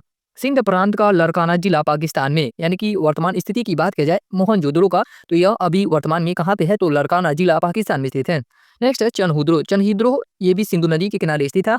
1934-35 में इसका उत्खनन कार्य हुआ था और एनजी मजुमदार और मैके के द्वारा इसका उत्खनन किया गया था। सिंध प्रांत पाकिस्तान में स्थित है, ये भी जो है यह पाकिस्तान में स्थित है। कालीबंगा, कालीबंगा यह घग्गर नदी के किनारे स्थित है। कालीबंगा किस नदी के किनारे स्थित है, तो यह घग्गर नदी के किनारे स्थित है। 1961 में इसका उत्खनन किया गया था बीबी लाल और बी के थापड़ के द्वारा। बीबी लाल और बी के थापड़ के द्वारा। राजस्थान के हनुमानगढ़ जिला में स्थित है। नेक्स्ट है कोट दीजी। कोट दीजी ये भी सिंधु नदी के किनारे स्थित था। इसका उत्खनन कार्य 1961 में हुआ था फजल अहमद के द्वारा। फजल अहमद के द्वारा इसका उत्खनन किया गया था। सिंध प्रांत का खैरपुर पाकिस्तान में स्थित है। सिंध प्रांत का खैरपुर पाकिस्तान में ये भी स्थित है। नेक्स्ट है रंगपुर। रंगपुर की बात की जाए तो यह भादर नदी के किनारे स्थित था। 1953-54 में इसका उत्खनन हुआ था। रंगनाथ राव के द्वारा इसका उत्खनन किया गया था। गुजरात के काठियावाड़ क्षेत्र में यह स्थित है। नेक्स्ट है रोपण। रोपण जो है यह सतलज नदी के किनारे स्थित है। रोपण किस नदी के किनारे स्थित है, तो सतलज नदी के किनारे। 1953-55 में इसका उत्खनन किया गया था यज्ञदत्त शर्मा के द्वारा। किसके द्वारा? यज्ञदत्त शर्मा के द्वारा। पंजाब का रोपड़ जिला में यह अवस्थित है। लोथल है यह इंपॉर्टेंट है। यह किस नदी के किनारे स्थित है, तो यह भोगवा नदी के किनारे स्थित है। 1955 और 1962 में इसका SR राव के द्वारा उत्खनन किया गया था। गुजरात के अहमदाबाद जिला में स्थित है। वर्तमान स्थिति की बात की जाए तो यह कहाँ पे है? लोथल तो गुजरात का अहमदाबाद जिला में स्थित है। नेक्स्ट है आलमगीरपुर। आलमगीरपुर यह हिंडन नदी के किनारे स्थित था। 1958 में इसका उत्खनन किया गया था यज्ञदत्त शर्मा के द्वारा। किसके द्वारा? यज्ञदत्त शर्मा के द्वारा। उत्तर प्रदेश का मेरठ जिला में इसकी वर्तमान स्थिति है। नेक्स्ट है बनौली। बनौली जो है यह प्राचीन सरस्वती नदी के किनारे स्थित था। 1974 में इसका उत्खनन किया गया था। रविंद्रनाथ बिष्ट के द्वारा इसका उत्खनन किया गया था। हरियाणा का हिसार जिला में वर्तमान इसकी स्थिति है। नेक्स्ट है धौलावीरा। धौलावीरा इसका उत्खनन कार्य 1967-68 में हुआ था और जेपी जोशी के द्वारा। किसके द्वारा? इसका उत्खनन किसके द्वारा किया गया था, तो जेपी जोशी के द्वारा। गुजरात का कच्छ जिला में इसकी वर्तमान अवस्थिति है। सिंधु निवासियों द्वारा आयातित वस्तु। उसके बाद है कि सिंधु सभ्यता के जो निवासी थे वो कहाँ से अब वस्तुएं आयात करते थे, कहाँ से वस्तुएं आयात करते थे।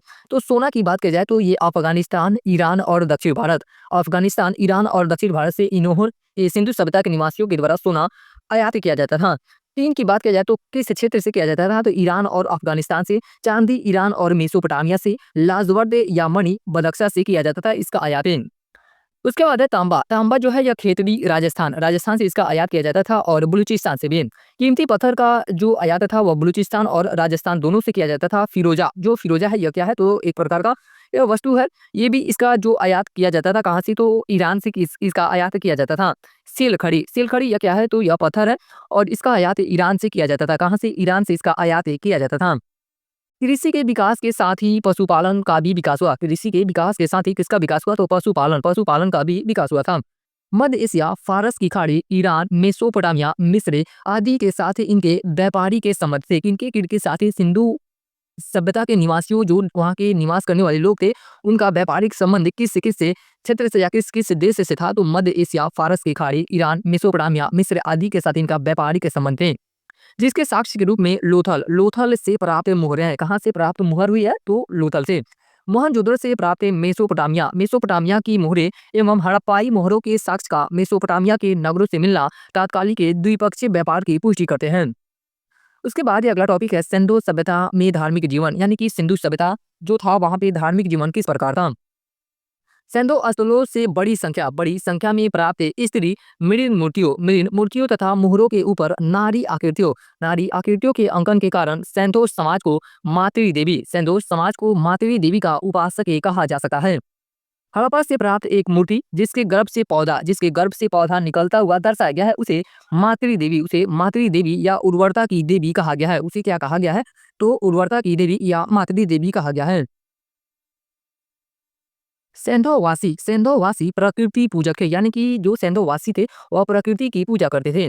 मोहनजोदड़ो से प्राप्त एक मोहर में एक योग की पद्मासन मुद्रा में बैठा है जिसके दाईं ओर चीता और हाथी तथा बाईं ओर गेंडा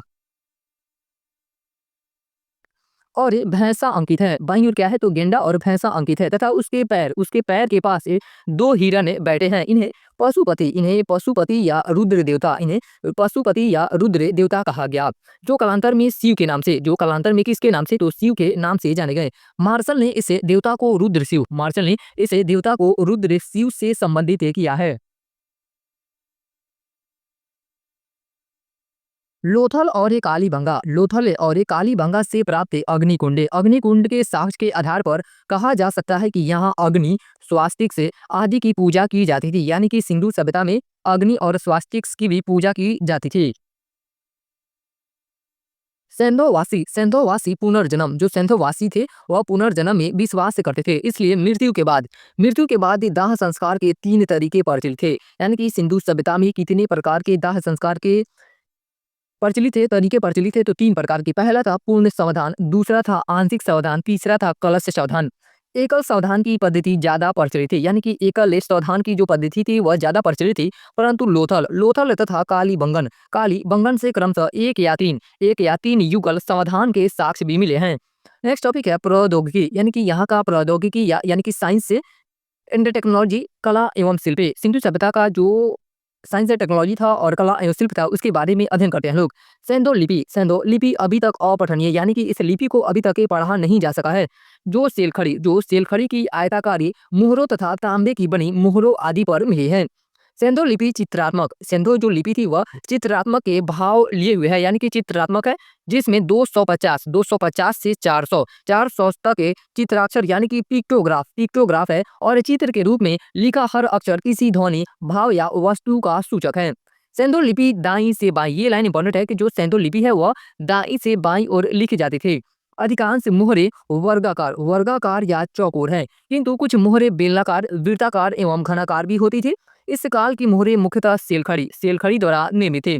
इसके अतिरिक्त कांचली मिट्टी, चाटे, गोमेद आदि की भी मोहरे बनी होती थे। मोहरों पर मानो, जो मोहरे यहाँ पे मिली हैं वह उस पे मानो, पशु, वृक्ष आदि के चित्र हैं। मोहरों पर सर्वाधिक चित्र एक सींग वाले बैल का है। मोहरों पर सर्वाधिक चित्र किस पशु का है, तो एक सींग वाला बैल का है। उसके बाद ये अगला टॉपिक है सेंधो स्थलों से प्राप्त प्रमुख अवशेष, किस स्थल से कौन सा अवशेष से प्राप्त हुआ है उसके बारे में अध्ययन करते हैं लोग। जिसमें सबसे पहला देखते हैं लोग मोहनजोदड़ो से क्या क्या प्राप्त हुआ है, तो ये इंपॉर्टेंट है। बृहद जो स्नानागार है वो कहाँ से प्राप्त हुआ है, तो मोहनजोदड़ो से प्राप्त हुआ है। अन्नागार, मातृ देवी की मृद मूर्ति, कांसे की नर्तकी की मूर्ति, राज्य मुद्राक, 3 मुख वाले पुरुष की ध्यान मुद्रा वाली मुहर। इसमें से आप बृहद स्नानागार और कांसे की नर्तकी की मूर्ति ये याद रखेंगे, क्योंकि यहाँ से क्वेश्चन बना हुआ है। उसके बाद है हड़प्पा, जो हड़प्पा है वह हड़प्पा स्थल, यहाँ से क्या क्या प्राप्त हुए हैं, तो ताबूतों के शोधान के साक्ष्य प्राप्त हुए हैं। कब्रिस्तान आर37 यानी कि जो कब्रिस्तान यहाँ पे मिला है उस पे R37 लिखा हुआ है। शंख का बना बैल, पीतल की इकागाड़ी कहाँ से मिली है, तो हड़प्पा से मिली है। मजदूरों के आवास से कागज के साक्ष्य, ये इंपॉर्टेंट है कि कागज के जो साक्ष्य है वह कहाँ से प्राप्त हुए हैं, तो यह हड़प्पा से प्राप्त हुए हैं। उसके बाद है कालीबंगन की बात की जाए, यहाँ से क्या क्या प्राप्त हुआ है, तो आयताकार 7 अग्नि वेदिकाएं, जूते हुए खेत के साक्ष्य, ये भी इंपॉर्टेंट है। जूते हुए खेत के साक्ष्य कहाँ से प्राप्त हुए हैं, तो कालीबंगन से प्राप्त हुए हैं। चूड़िया, सिलबटा, सूती कपड़े की छाप और मनके इत्यादि कहाँ से प्राप्त हुए हैं, तो कालीबंगन से प्राप्त हुए हैं। नेक्स्ट है लोथल से कौन कौन से वस्तुएं प्राप्त हुई हैं, तो गोदीवाड़ा, ये इंपॉर्टेंट है। गोदीवाड़ा का साक्ष्य कहाँ से मिला है, तो हमें लोथल से मिला है। खिलौना नाव, मिट्टी के बर्तन पर चला के लोमड़ी का चित्रण, धान की भूसी, ये इंपॉर्टेंट है कि धान की भूसी का साक्ष्य कहाँ से मिला है, तो लोथल से मिला है। मनका उद्योग के साक्ष्य, रंगाई कुंडे, ये सभी जो साक्ष्य है वह लोथल से प्राप्त हुआ है। चनहुद्रो से वक्राकार ईंटें, कंघा, ये इंपॉर्टेंट है कि कंघा कहाँ से प्राप्त हुआ है, तो चनहुद्रो से। रंजन सलाका यानी कि लिपस्टिक के साक्ष्य मिले हैं वह चनहुद्रो से मिले हैं। 4 पहियों वाली गाड़ी, ईंटों पर बिल्ली का पीछा करते करते कुत्ते का निशान, अलंकृत हाथी का भी साक्ष्य चनहुद्रो से ही प्राप्त हुआ है। बनौली की बात की जाए कि बनौली से क्या क्या प्राप्त हुए हैं, तो मिट्टी के बने खिलौने वाले हल, जौ, तांबे का वड़ाग्डे। जौ कहाँ से प्राप्त हुआ है, तो बनौली, जौ का साक्ष्य कहाँ से मिला है, तो बनौली से मिला है। सूत का गेंदोर, बंदरगाह, ताम्रे निर्मित वड़ाग्डे, मिट्टी की चूड़िया, मृदभांड का साक्ष्य सूत का गेंदोर से प्राप्त हुआ है। रोपड़ से कौन कौन से साक्ष्य प्राप्त हैं, तो मृदभांड, तांबे का बनावड़े तथा कुल्हाड़ी मनुष्य के साथ कुत्ते को दफनाने का साक्ष्य, ये इंपॉर्टेंट है कि मनुष्य के साथ एक कुत्ते का दफनाने का साक्ष्य कहाँ से प्राप्त हुआ है, तो रोपण से प्राप्त हुआ। कहाँ से, रोपण से प्राप्त हुआ है। मांडा की बात की जाए तो मृदभांडे, हड्डी के नुकीले वराग्रे कहाँ से प्राप्त हुआ है, तो मांडा से प्राप्त हुआ है। कोट दीजी जो स्थल है वहां से किस किसके साक्ष्य प्राप्त है? तो चित्रित मृदभांड, चित्रित मृदभांड के साक्ष्य शादी तथा रंगीन चूड़ियाँ, पत्थर के वनाग्रे, मातृ देवी की मूर्ति, ये इंपॉर्टेंट है। मातृ देवी की मूर्तियाँ कोटदीसी से प्राप्त हुई है। पत्थर की चाकी, कांसे की अंगूठियाँ। सुरकोटदा की बात की जाए तो कलश, सावधान, घोड़े की अस्थि, ये इंपॉर्टेंट है। घोड़े की अस्थि का साक्ष्य कहाँ से प्राप्त हुआ है? तो सुरकोटदा से प्राप्त हुआ है। धौलावीरा से मध्यमा, शाइन बोर्डे, श्वेत पाषाण खंडे, विशाल जलाशय के साक्ष्य धौलावीरा से प्राप्त हुआ है। आलमगीरपुर से रोटी बेलने की चौकी, मृदभांडों पर मोरे, त्रिभुज, गिलहरी की चित्रकारी का साक्ष्य हमें आलमगीरपुर से प्राप्त हुआ है। कुंतासी से बंदरगाह, दोहत्ते कटोरे, मिट्टी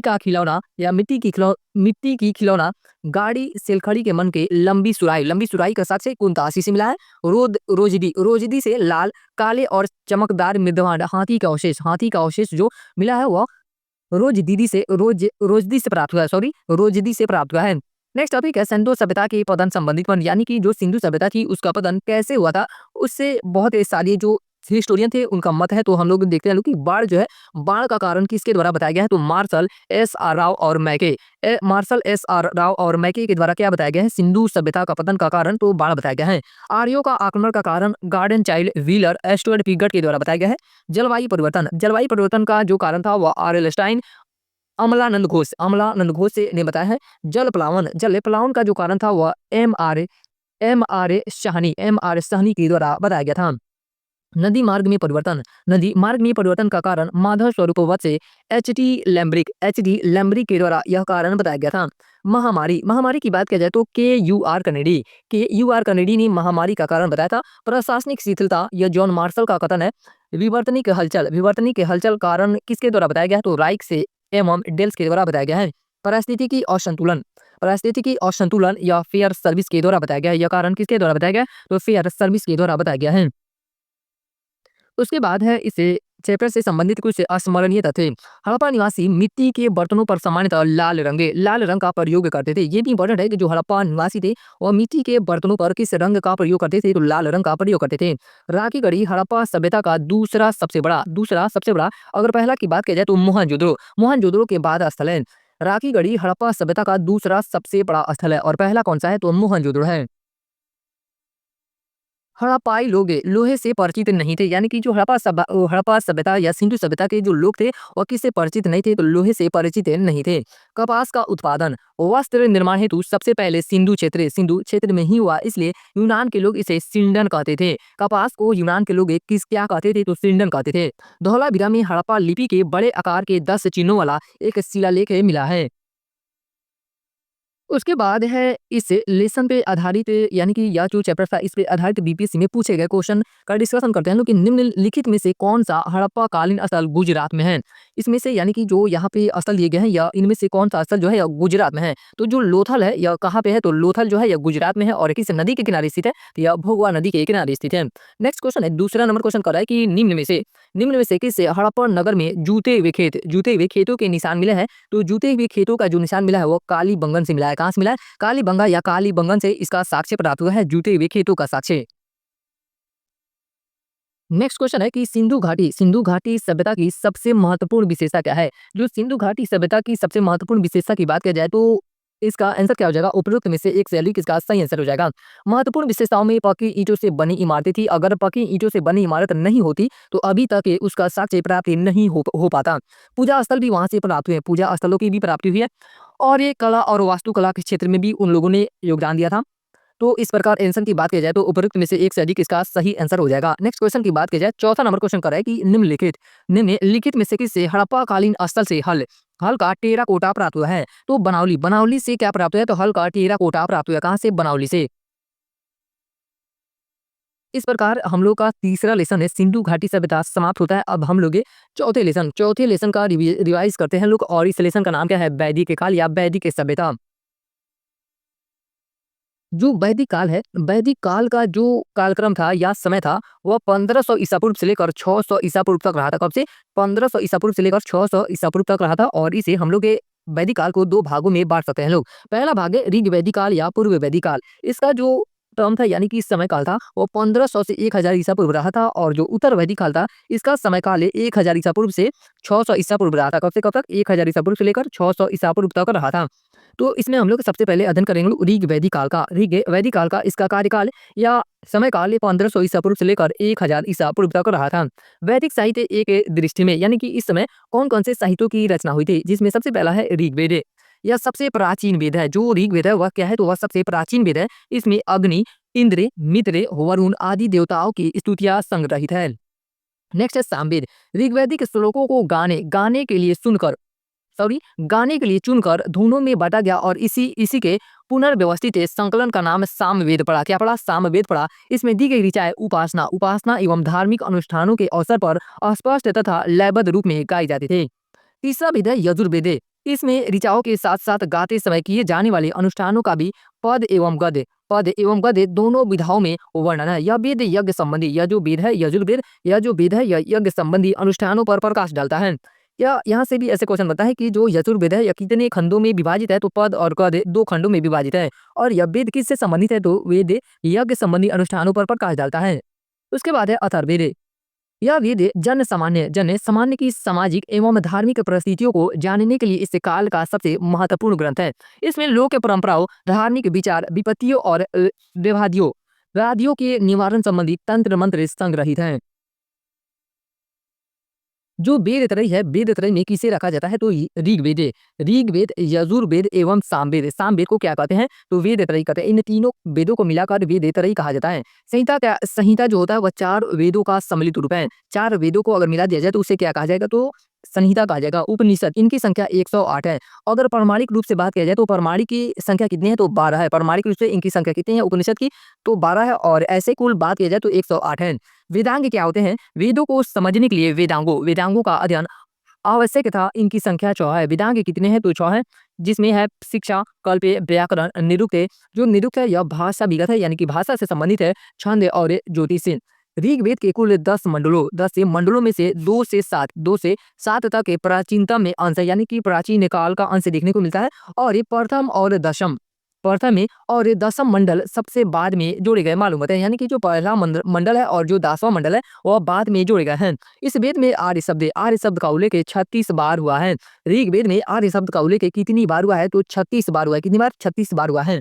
ऋग्वेद की अनेक बातें अवेस्ता से मिलती है। जो अवेस्ता ईरानी भाषा का प्राचीनतम ग्रंथ है। अवेस्ता क्या है, तो यह ईरानी भाषा का प्राचीनतम ग्रंथ है। अब ये मंडलों की यानी कि 10 मंडल की बात कर लेते हैं ऋग्वेद के, जिसमें पहला है आपका प्रथम मंडल। प्रथम मंडल के रचयिता या ऋषि कौन थे, तो ऋषिगण थे। कौन थे? प्रथम मंडल के रचयिता कौन थे? ऋषिगण थे। तृतीय मंडल किसके द्वारा रचा गया है, तो विश्वामित्र के द्वारा। पंचम मंडल अत्रि के द्वारा। यहाँ से हम लोग उल्टा देख रहे हैं लोग। प्रथम मंडल किस जो प्रथम मंडल है उसके रचयिता कौन है, तो ऋषिगण है। द्वितीय मंडल की रचना गृत्स से मद के द्वारा की गई है। तृतीय मंडल की रचना विश्वामित्र के द्वारा की गई है। और चतुर्थ मंडल की रचना वामदेव के द्वारा की गई है। पंचम मंडल की रचना अत्रि के द्वारा की गई है। और षष्टम यानी कि छठा मंडल की रचना भरद्वाज के द्वारा की गई है। सप्तम मंडल की रचना वशिष्ठ के द्वारा की गई है। अष्टम मंडल की रचना कर्ण व अंगिरस के द्वारा की गई है। नवम मंडल की रचना ऋषिगण के द्वारा और 10वें मंडल की रचना भी ऋषिगण के द्वारा, यानी कि जो 3 मंडल है, प्रथम मंडल, नवम मंडल और 10वां मंडल, या तीनों मंडलों की रचना किसके द्वारा की गई है, तो ऋषिगण के द्वारा की गई है। उसके बाद हम लोग देखते हैं वैदिक साहित्य के स्रोत देखते हैं। एक तरफ वेद दिए गए हैं और उस वेद के ब्राह्मण ग्रंथ कौन-कौन से हैं, और उस वेद के या उस ब्राह्मण ग्रंथ के उपनिषद कौन-कौन से हैं और आरण्य के कौन-कौन से हैं। तो आपका उसके बाद है उसमें सूक्त या मंत्र कितने हैं और अध्येता यानी कि उसके अध्ययन करने वालों को क्या कहा जाता है, और ऋग्वेद के उपवेद कौन-कौन से हैं। तो सबसे पहला है ऋग्वेद। ऋग्वेद जो है इसका ब्राह्मण ग्रंथ की बात की जाए तो ऐतरेय और कौशिकीय है। ब्राह्मण ग्रंथ इसका कौन-कौन सा है, तो ऐतरेय और कौशिकीय है। और ऋग्वेद का जो उपनिषद है वह ऐतरेय और कौशिकीय है। आरण्यक भी ऐतरेय और कौशिकीय है। और इसमें यानी कि ऋग्वेद में कितने सूक्त या मंत्र हैं, तो 1028 है। कितने हैं? 1028 इसमें मंत्र शामिल है। और इसके अध्ययन, ऋग्वेद के अध्ययन को यानी कि अध्ययन करने वाले को क्या कहा जाता है, तो होत्री कहा जाता है। क्या कहा जाता है? होत्री कहा जाता है। ऋग्वेद का जो उपवेद है उसे आयुर्वेद कहा जाता है। क्या कहा जाता है? आयुर्वेद कहा जाता है। नेक्स्ट है यजुर्वेद। यजुर्वेद का ब्राह्मण ग्रंथ कौन-कौन सा है, तो तैत्तिरीय और शतपथ है। और इसका उपनिषद कौन-कौन सा है, तो तैत्तिरीय, कठ, श्वेता, श्वतर, इसे बृहदारण्यक ये सब क्या है, तो इसके उपनिषद हैं। आरण्यक कौन-कौन सा है, तो बृहदारण्यक और शतपथ इसके यजुर्वेद के आरण्यक हैं। इसमें मंत्रों की संख्या नहीं दी गई है। और इसके यानी कि अध्ययनकर्ता को क्या कहा जाएगा? अध्येता को तो अधर्यु कहा जाएगा जो यजुर्वेद का अध्ययन करता है। और इसके उपवेद की बात किया जाए तो धनुर्वेद इसका उपवेद हो जाएगा। उसके बाद है सामवेद। सामवेद का ब्राह्मण ग्रंथ है कौन सा है? तो पंचविंश। इसे टांडव ब्राह्मण भी कहते हैं, यानी कि जो पंचविंश है इसे क्या कहा जाता है? इसे टांडव ब्राह्मण भी कहते हैं। षष्ठविंश और जैमिनीय, षष्ठविंश और जैमिनीय इसके क्या है? तो ब्राह्मण ग्रंथ हैं। छंदोगे तीन इसके उपनिषद है। जैमिनीय छंदोगे ये इसके आरण्यक हैं। 1504 सूक्त हैं और 1875 इसमें मंत्र हैं। और इसके अध्येता यानी कि अध्ययन करने वालों को उद्गाता कहा जाता है। क्या कहा जाता है? उद्गाता कहा जाता है। सामवेद का उपवेद गंधर्व वेद है। और गंधर्व वेद की रचना किसके द्वारा की गई? तो नारद कृत यानी कि नारद के द्वारा इसकी रचना की गई है। अथर्ववेद, अथर्ववेद का जो ब्राह्मण ग्रंथ है वह गोपद है। अथर्ववेद का उपनिषद कौन कौन सा है? तो प्रश्न, मुंडक, मांडुक्य इसके उपनिषद हो जाएंगे। सूक्तों की बात की जाए तो 731 सूक्त है, 6000 मंत्र लगभग इसमें है। और इसके अध्येता को ब्रह्मा कहा जाता है। अथर्ववेद के उपवेद कौन से हैं? तो शिल्प वेद है, विश्वकर्मा के द्वारा रचित है। जो शिल्प वेद है वो किसके द्वारा रचित यानी कि रचा गया है? तो विश्वकर्मा के द्वारा रचा गया है। उसके बाद नेक्स्ट टॉपिक है कि जो आर्यों का मूल निवास स्थल है किस विद्वान के द्वारा कहाँ माना गया है? तो डॉक्टर अविनाश चंद्र दास से कहाँ मानते हैं आर्यों का जो निवास स्थल वह सप्त सिंधु प्रदेश मानते हैं। कहाँ मानते हैं? सप्त सिंधु प्रदेश मानते हैं। दयानंद सरस्वती ये कहाँ मानते हैं? तो तिब्बत में मानते हैं आर्यों का मूल निवास स्थल। नेहरिंगे एवं प्रोफेसर गार्डन चाइल्ड, दक्षिणी रूस मानते हैं इनका निवास स्थल। गंगानाथ झा ये ब्रह्म ऋषि देश इनका निवास स्थल मानते हैं। गाइस महोदय ने हंगरी अथवा डेन्यूब घाटी इनका निवास स्थल मानते हैं। प्रोफेसर पेंका है वह जर्मनी के मैदानी भाग इनका निवास स्थल मानते हैं। ऋग्वेद में आर्य निवास स्थल के लिए सप्त सैंदो क्षेत्र का उल्लेख मिलता है, जिसका अर्थ है 7 नदियों का क्षेत्र है। इसका अर्थ क्या होता है? सप्त सिंधु क्षेत्र का 7 नदियों का क्षेत्र है। और ये नदियां कौन कौन से है? तो सिंधु, सरस्वती, सतलुज, अभी वर्तमान नाम इसका सतलज है। बिपाशा का वर्तमान नाम ब्यास है। परुष्णी का रावी है। वीतस्ता का झेलम है। और अस्किनी का क्या है? तो चिनाब है। ये 7 नदियां हैं। सतलज से यमुना नदी तक का क्षेत्र ब्रह्मवर्त कहलाता था, जिसे ऋग्वैदिक सभ्यता का केंद्र माना जाता था। ऋग्वैदिक सभ्यता का केंद्र किसे माना जाता था? तो ब्रह्मवर्त को माना जाता था। उत्तर वैदिक काल में आर्यों का भौगोलिक विस्तार पूर्वी क्षेत्रों में होने लगा। इसका उल्लेख सतपथ ब्राह्मण में विदेत माधव की कथा में मिलता है। ऋग्वैदिक काल में राज्य का मूल आधार परिवार था। ऋग्वैदिक काल में राज्य का मूल आधार की बात किया जाए तो क्या था? तो परिवार था। परिवार का मुखिया कुलप कहलाता था। परिवार का मुखिया क्या कहलाता था? तो कुलप कहलाता था। उसके ऊपर ग्राम होता था जिसका प्रमुख ग्रामणी होता था। अनेक ग्राम मिलकर 20 बनाते थे। अनेक ग्राम मिलकर क्या बनाते थे? तो 20 से बनाते थे। जिसका प्रधान 20 पति होता था। 20 के ऊपर जन होता था जो प्रशासन की सर्वोच्च इकाई थी। जो जन थी वह क्या थी? तो यह प्रशासन की सर्वोच्च इकाई थी। प्रजा स्वयं राजा को अपनी आय का एक अंश स्वेच्छा से देती थी, जिसका नाम बलि था। जिसका नाम क्या था? तो बलि था। यहाँ से भी इस प्रकार ऐसे क्वेश्चन बनता है कि जो बलि है यह क्या था? तो बलि एक प्रकार का कर था जो जो प्रजा थी वह स्वयं राजा को अपनी आय का एक अंश स्वेच्छा से देती थी। ऋग्वेद में सभा, समिति, विद्वत तथा गण ऋग्वेद में सभा, समिति, विद्वत तथा गण जैसी संस्थाओं का उल्लेख मिलता है। सभा श्रेष्ठ जनों की संस्था थी। जो सभा होती थी वह श्रेष्ठ जनों की संस्था थी। उन्हें कुछ न्यायिक अधिकार भी प्राप्त थे। इसमें स्त्रियों को भी भागीदारी थे, यानी कि जो सभा होती थी सभा में स्त्रियां भाग ले सकती थी। समिति जन साधारण की महत्वपूर्ण संस्था थी। जो समिति थी वह किसकी संस्था थी? तो जन साधारण की महत्वपूर्ण संस्था थी। विद्वत के बारे में माना जाता है कि यह सैनिक के कार्यों से संबंधित है। यानी कि अगर बात की जाए कि जो विद्वत था उससे का संबंध किससे हो जाएगा? तो सैनिक के कार्य से इसका संबंध हो जाएगा। ऋग्वैदिक समाज पितृसत्तात्मक था। ऋग्वैदिक समाज किस प्रकार था? तो यह पितृसत्तात्मक था। सामाजिक संगठन का आधार गोत्र या जनमूलक था। ऋग्वेद के 10वें मंडल के पूर्व सूक्त में आदि पुरुष या विराट पुरुष के मुख से क्या? तो ब्राह्मण, भुजाओं से क्षत्रिय, जंघों से वैश्य और पैरों से शूद्र नामक मनुष्य की उत्पत्ति का सिद्धांत प्रतिपादित किया गया है। ऋग्वैदिक काल में महिलाओं की दशा अच्छी थी। ऋग्वैदिक काल में महिलाओं की दशा कैसी थी? तो अच्छी थी। वे शिक्षा ग्रहण करती थी। उनका उपनयन संस्कार भी होता था, यानी कि महिलाओं का क्या होता था? तो उपनयन संस्कार भी किया जाता था।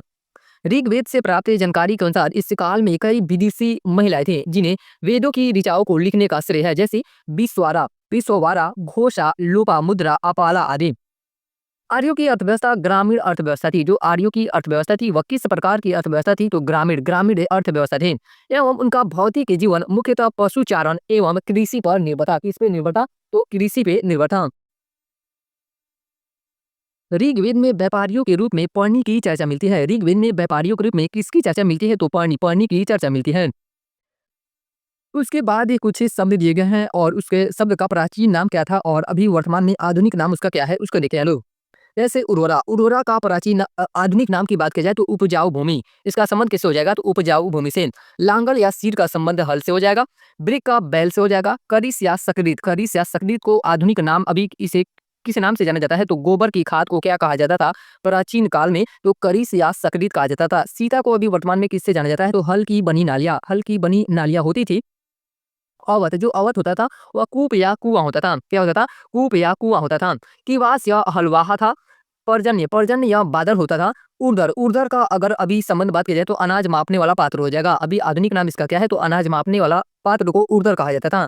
तक्षण को यानी कि बढ़ई को तक्षण कहा जाता था। भीषज वैद को भीषज कहा जाता था। कुशीद जो होते थे वह ऋण लेने व बलि देने की प्रथा कुशीद कहलाते थे।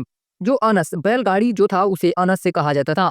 बैलगाड़ी को क्या कहा जाता था? तो अनस से कहा जाता था। उसके बाद ये कुछ शब्द हैं और उन शब्दों का उल्लेख ऋग्वेद में कितनी बार किया गया है तो उसको देखते हैं लोग। तो इंद्र की अगर बात की जाए, इंद्र का उल्लेख ऋग्वेद में कितनी बार हुआ है? तो 250 बार। 250 बार उल्लेख किसका हुआ है? तो इंद्र का हुआ है। अग्नि का उल्लेख ऋग्वेद में 200 बार हुआ है। वरुण का ऋग्वेद में उल्लेख 30 बार हुआ है। जन का अगर उल्लेख की बात की जाए तो 275 बार जन का उल्लेख मिलता है। 20 का उल्लेख कितने बार हुआ है? तो 171 बार 20 का उल्लेख मिलता है। राष्ट्र का उल्लेख कितनी बार हुआ है? तो 10 बार ऋग्वेद में इसका उल्लेख मिलता है। सभा का अगर उल्लेख की बात किया जाए तो सभा का उल्लेख 8 बार हुआ है। कितनी बार? 8 बार हुआ है। समिति का उल्लेख 9 बार हुआ है। और वहीं विद्वत का बात किया जाए तो विद्वत का उल्लेख 122 बार किया गया है। गंगा, ये इंपॉर्टेंट है, गंगा का उल्लेख ऋग्वेद में कितनी बार हुआ है? तो 1 बार हुआ है। और यमुना का उल्लेख कितनी बार मिलता है? तो 3 बार ऋग्वेद में यमुना का उल्लेख किया गया है। राजा का उल्लेख 1 बार हुआ है। सोम देवता का उल्लेख 144 बार हुआ है। सोम देवता का उल्लेख ऋग्वेद में कितनी बार हुआ है? तो 144 बार हुआ है। कृषि का उल्लेख 33 बार हुआ है। कृषि का उल्लेख कितनी बार किया गया है ऋग्वेद में? तो 33 बार है। गाय का उल्लेख 176 बार किया गया है। गाय का उल्लेख ऋग्वेद में कितनी बार किया गया है? तो 176 बार। गण का उल्लेख 46 बार किया गया है। विष्णु का उल्लेख ऋग्वेद में कितनी बार हुआ है? तो 100 बार हुआ है। रुद्र का उल्लेख ऋग्वेद में 3 बार हुआ है। बृहस्पति का उल्लेख आपका ऋग्वेद में 11 बार किया गया है। बृहस्पति का उल्लेख ऋग्वेद में कितनी बार किया गया है? तो 11 बार किया गया है। वहीं बात की जाए पृथ्वी का उल्लेख ऋग्वेद में कितनी बार मिलता है? तो 1 बार किया गया है। ऋग्वैदिक धर्म एक जनजातीय संरचना की अभिव्यक्ति करता है। इंद्र को वर्षा का देवता, जो इंद्र है इन्हें वर्षा का देवता और युद्ध का देवता पुरंदर कहा गया है। क्या कहा गया है? इंद्र को वर्षा का देवता और युद्ध का देवता को पुरंदर कहा गया है। वरुण को ऋतिस्य गोपा यानी कि प्राकृतिक नियमों का रक्षक कहा गया है। प्राकृतिक नियमों का रक्षक किसे कहा गया है? तो वरुण को कहा गया है। पृथ्वी के देवता कौन कौन से हो जाएंगे? तो अग्नि, पृथ्वी, सोम, बृहस्पति आदि ये सब क्या है? तो पृथ्वी के देवता है। अग्नि, पृथ्वी, सोम, बृहस्पति ये क्या है? तो पृथ्वी के देवता है। अंतरिक्ष के देवता कौन कौन से हैं? तो इंद्र, मरुत, रुद्र, पर्जन्य, यम, प्रजापति आदि ये सब क्या है? तो अंतरिक्ष के देवता हैं। आकाश के देवता वरुण, मित्र, धौष, सूर्य, पूषण, सवृति, आदित्य, उषा, अश्विन आदि ये सब क्या है? तो आकाश के देवता हैं। ऋग्वेद ने कुछ देवी जैसे सिंधु नदी देवी, अरण्यानी यानी कि जंगल की देवी, जो अरण्यानी थी ये क्या थी? तो जंगल की देवी थी। और वाग्य देवी सरस्वती की भी स्तुति की गई है। ये इंपॉर्टेंट है कि गायत्री मंत्र सविता देवता को समर्पित है। इसका उल्लेख ऋग्वेद के तीसरे मंडल में है। गायत्री मंत्र का उल्लेख ऋग्वेद के किस मंडल में किया गया है? तो तीसरे मंडल में किया गया है। इसके रचयिता विश्वामित्र हैं, यानी कि गायत्री मंत्र की रचना किसके द्वारा की गई है? तो विश्वामित्र के द्वारा की गई है। उसके बाद अगला टॉपिक है ऋग्वैदिक कालीन नदियाँ। प्राचीन काल में उस नदी को किस नाम से जाना जाता था और आधुनिक काल में इस नदी को किस नाम से जाना जाता है? तो सबसे पहला है कुर्मू नदी अभी वर्तमान में इसे कुर्रम के नाम से जाना जाता है। बीतस्ता को झेलम के नाम से जाना जाता है। कुभा को काबुल नदी के नाम से जाना जाता है। अश्विनी को चिनाब नदी के नाम से जाना जाता है। परुष्णी को रावी नदी के नाम से जाना जाता है। बिपाशा को ब्यास नदी के नाम से जाना जाता है। सतरुदी को सतलज नदी के नाम से जाना जाता है। सदानीरा को गंडक नदी के नाम से जाना जाता है। और वहीं बात की जाए कि दृश्यवती नदी को घग्गर नदी के नाम से जाना जाता है। स्वस्तु नदी है इसे स्वात नदी के नाम से जाना जाता है। किस नदी के नाम से जाना जाता है? स्वात नदी के नाम से जाना जाता है। उसके बाद अगला टॉपिक है उत्तर वैदिक काल की अगर समय अवधि की बात की जाए तो 1000 ईसा पूर्व से लेकर 600 ईसा पूर्व तक इसका काल रहा था। उत्तर वैदिक काल में जनजातीय संरचनाएं टूटने लगी थी और उनका जगह राजकीय प्रभुत्व ने ले ली थी। तैत्तिरीय ब्राह्मण में राजा की उत्पत्ति संबंधित विवरण मिलता है। किसे ब्राह्मण में आपका राजा की उत्पत्ति संबंधित विवरण देखने को मिलता है तो तैत्तिरीय ब्राह्मण में बलि होता था वह ऋग्वैदिक काल में स्वैच्छिक उपहार था। ऋग्वैदिक काल में बलि क्या था तो यह स्वैच्छिक उपहार था जिसने धीरे धीरे नियमित कर का रूप धारण कर लिया। कुछ शब्द दिए गए उस शब्द का संबंध किससे था तो सेनानी होते थे वह क्या होते थे तो सेनापति होते थे। सूत यह राजा का सारथी कहलाता था। ग्रामणी गांव का मुखिया होता था। ग्रामणी क्या होता था तो यह गांव का मुखिया होता था।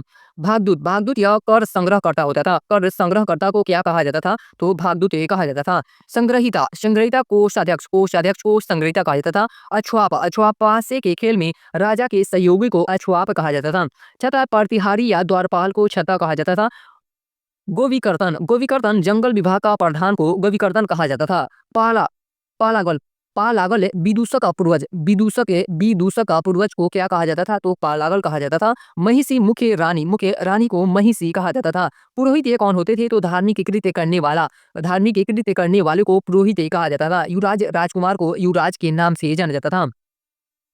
ऐतरेय ब्राह्मण में वर्णित शासन व्यवस्था पूर्व एक तरफ क्षेत्र दिया गया है और उस क्षेत्र पे किसका शासन था और ये शासन जो करते थे वे कौन सी उपाधि धारण करते थे तो अगर बात किया जाए पूर्व का क्षेत्र पे किसका शासन था तो साम्राज्य का शासन होता था और वहाँ के शासक सम्राट की उपाधि धारण करते थे। इसकी उपाधि धारण करते थे तो सम्राट की उपाधि धारण करते थे। पश्चिम के क्षेत्र में स्वराज्य का शासन था और वहाँ के शासक स्वराट की उपाधि धारण करते थे। इसकी उपाधि धारण करते थे तो स्वराट की उपाधि धारण करते थे। उत्तर का क्षेत्र में वैराज्य का शासन था और यहाँ के शासक विराट की उपाधि धारण करते थे। दक्षिण का जो क्षेत्र था यहाँ भोज का शासन था और भोज की उपाधि धारण करते थे। मध्य देश जो था यह मध्य देश पे किसका शासन था तो राज्य का शासन था और यहाँ के शासक के राजा की उपाधि धारण करते थे। उत्तर वैदिक काल तक के आते आते कबीलाई संरचना टूटने लगी तथा चतुर्ण व्यवस्था स्थापित हो गई। अब ये है अगला टॉपिक है 16 संस्कार। 16 संस्कार में आप 2 या 3 संस्कार याद रखेंगे। कुल 16 संस्कार थे। कुल कितने संस्कार हैं तो 16 हिंदू धर्म में कितने संस्कार माने जाते हैं तो 16 संस्कार माने जाते हैं जो जन्म के पूर्व से लेकर मृत्यु पर्यंत तक चलते रहते हैं। आप ये पहला याद रखेंगे कि पहला जो संस्कार है वो कौन सा होता है तो गर्भाधान होता है और ये 15वां विवाह होता है और 16वां अंत्येष्टि होता है। तो हम लोग क्रम में वाइज देखते हैं लोग। पहला गर्भाधान होता है। दूसरा संस्कार जो है वह पुंसवन होता है। तीसरा सीमंतोन्नयन यह तीसरा संस्कार है। चौथा जो संस्कार है यह जातकर्म है। पांचवा जो संस्कार है यह नामकर्म है। छठा संस्कार है यह निष्क्रमण है। छठा संस्कार का नाम क्या है निष्क्रमण है। सातवां जो संस्कार है यह अन्नप्राशन जो है वह क्या है तो यह सातवां संस्कार है। आठवां जो है यह चूड़ाक्रम जो संस्कार है आठवां संस्कार है। नौवां जो संस्कार है यह कर्णभेद है। 10वां विधारंभ संस्कार 10वां है। 11वां जो संस्कार है इसे उपनयन कहा जाता है। 12वां को वेदारंभ कहा जाता है। 13वां संस्कार को केशांत अथवा गोदान कहा जाता है। 14वां जो संस्कार है इसे समावर्तन कहा जाता है और 15वां को विवाह संस्कार और अंतिम जो होता है वह अंत्येष्टि होता है। ये इंपॉर्टेंट है कि अंतिम संस्कार कौन सा है तो अंत्येष्टि नामक संस्कार होता है अंतिम में। ऋण की संख्या 3 थे यानी कि ऋण की संख्या कितनी थी ऋग्वैदिक काल में तो 3 थी। पहला था पितृऋण। पहला कौन सा ऋण था पितृऋण। दूसरा था ऋषि ऋण और तीसरा था देव ऋण। मनुस्मृति में विवाह के 8 प्रकारों का उल्लेख किया गया है। किसे स्मृति या किसी पुस्तक में विवाह के 8 प्रकारों का उल्लेख किया गया है तो मनुस्मृति में जिसमें ब्रह्म दैव आर्य प्रजापति विवाह ये सब क्या है तो ये प्रशंसनीय है। ये ब्रह्म दैव आर्य प्रजापति विवाह क्या है तो ये प्रशंसनीय है। तथा शेष जो है शेष विवाह असुर गंधर्व पैशाच राक्षस ये सब जो विवाह है यह निंदनीय माने जाते थे। उत्तर वैदिक कालीन अर्थव्यवस्था में कृषि का महत्व बढ़ गया। इस काल में जौ के अतिरिक्त चावल यानी कि ब्रीही, मूंग यानी कि मुदग, उड़द, तिल, गेहूं आदि अनाजों और गन्ना यानी कि इक्षु का भी विवरण मिलने लगता है। सतपथ ब्राह्मण में कृषि की चारों क्रियाओं यानी कि जुताई, बुआई, कटाई तथा मड़ाई का उल्लेख है। ये लाइन भी इंपॉर्टेंट है कि किसे ब्राह्मण ने ग्रंथ में कृषि की चारों क्रियाओं का उल्लेख मिलता है तो सपथ ब्राह्मण में।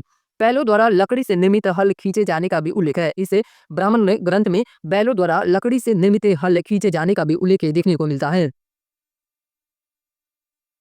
उत्तर वैदिक काल में तांबे और कांसे उत्तर वैदिक काल में तांबे और कांसे के साथ साथ लोहे का भी प्रचलन आरंभ हो गया था। सतपथ ब्राह्मण में पूर्वी तथा पश्चिमी समुद्रों का उल्लेख किया गया है। किस ब्राह्मण ग्रंथ में पूर्वी तथा पश्चिमी समुद्रों का उल्लेख किया गया है? तो सतपथ ब्राह्मण में।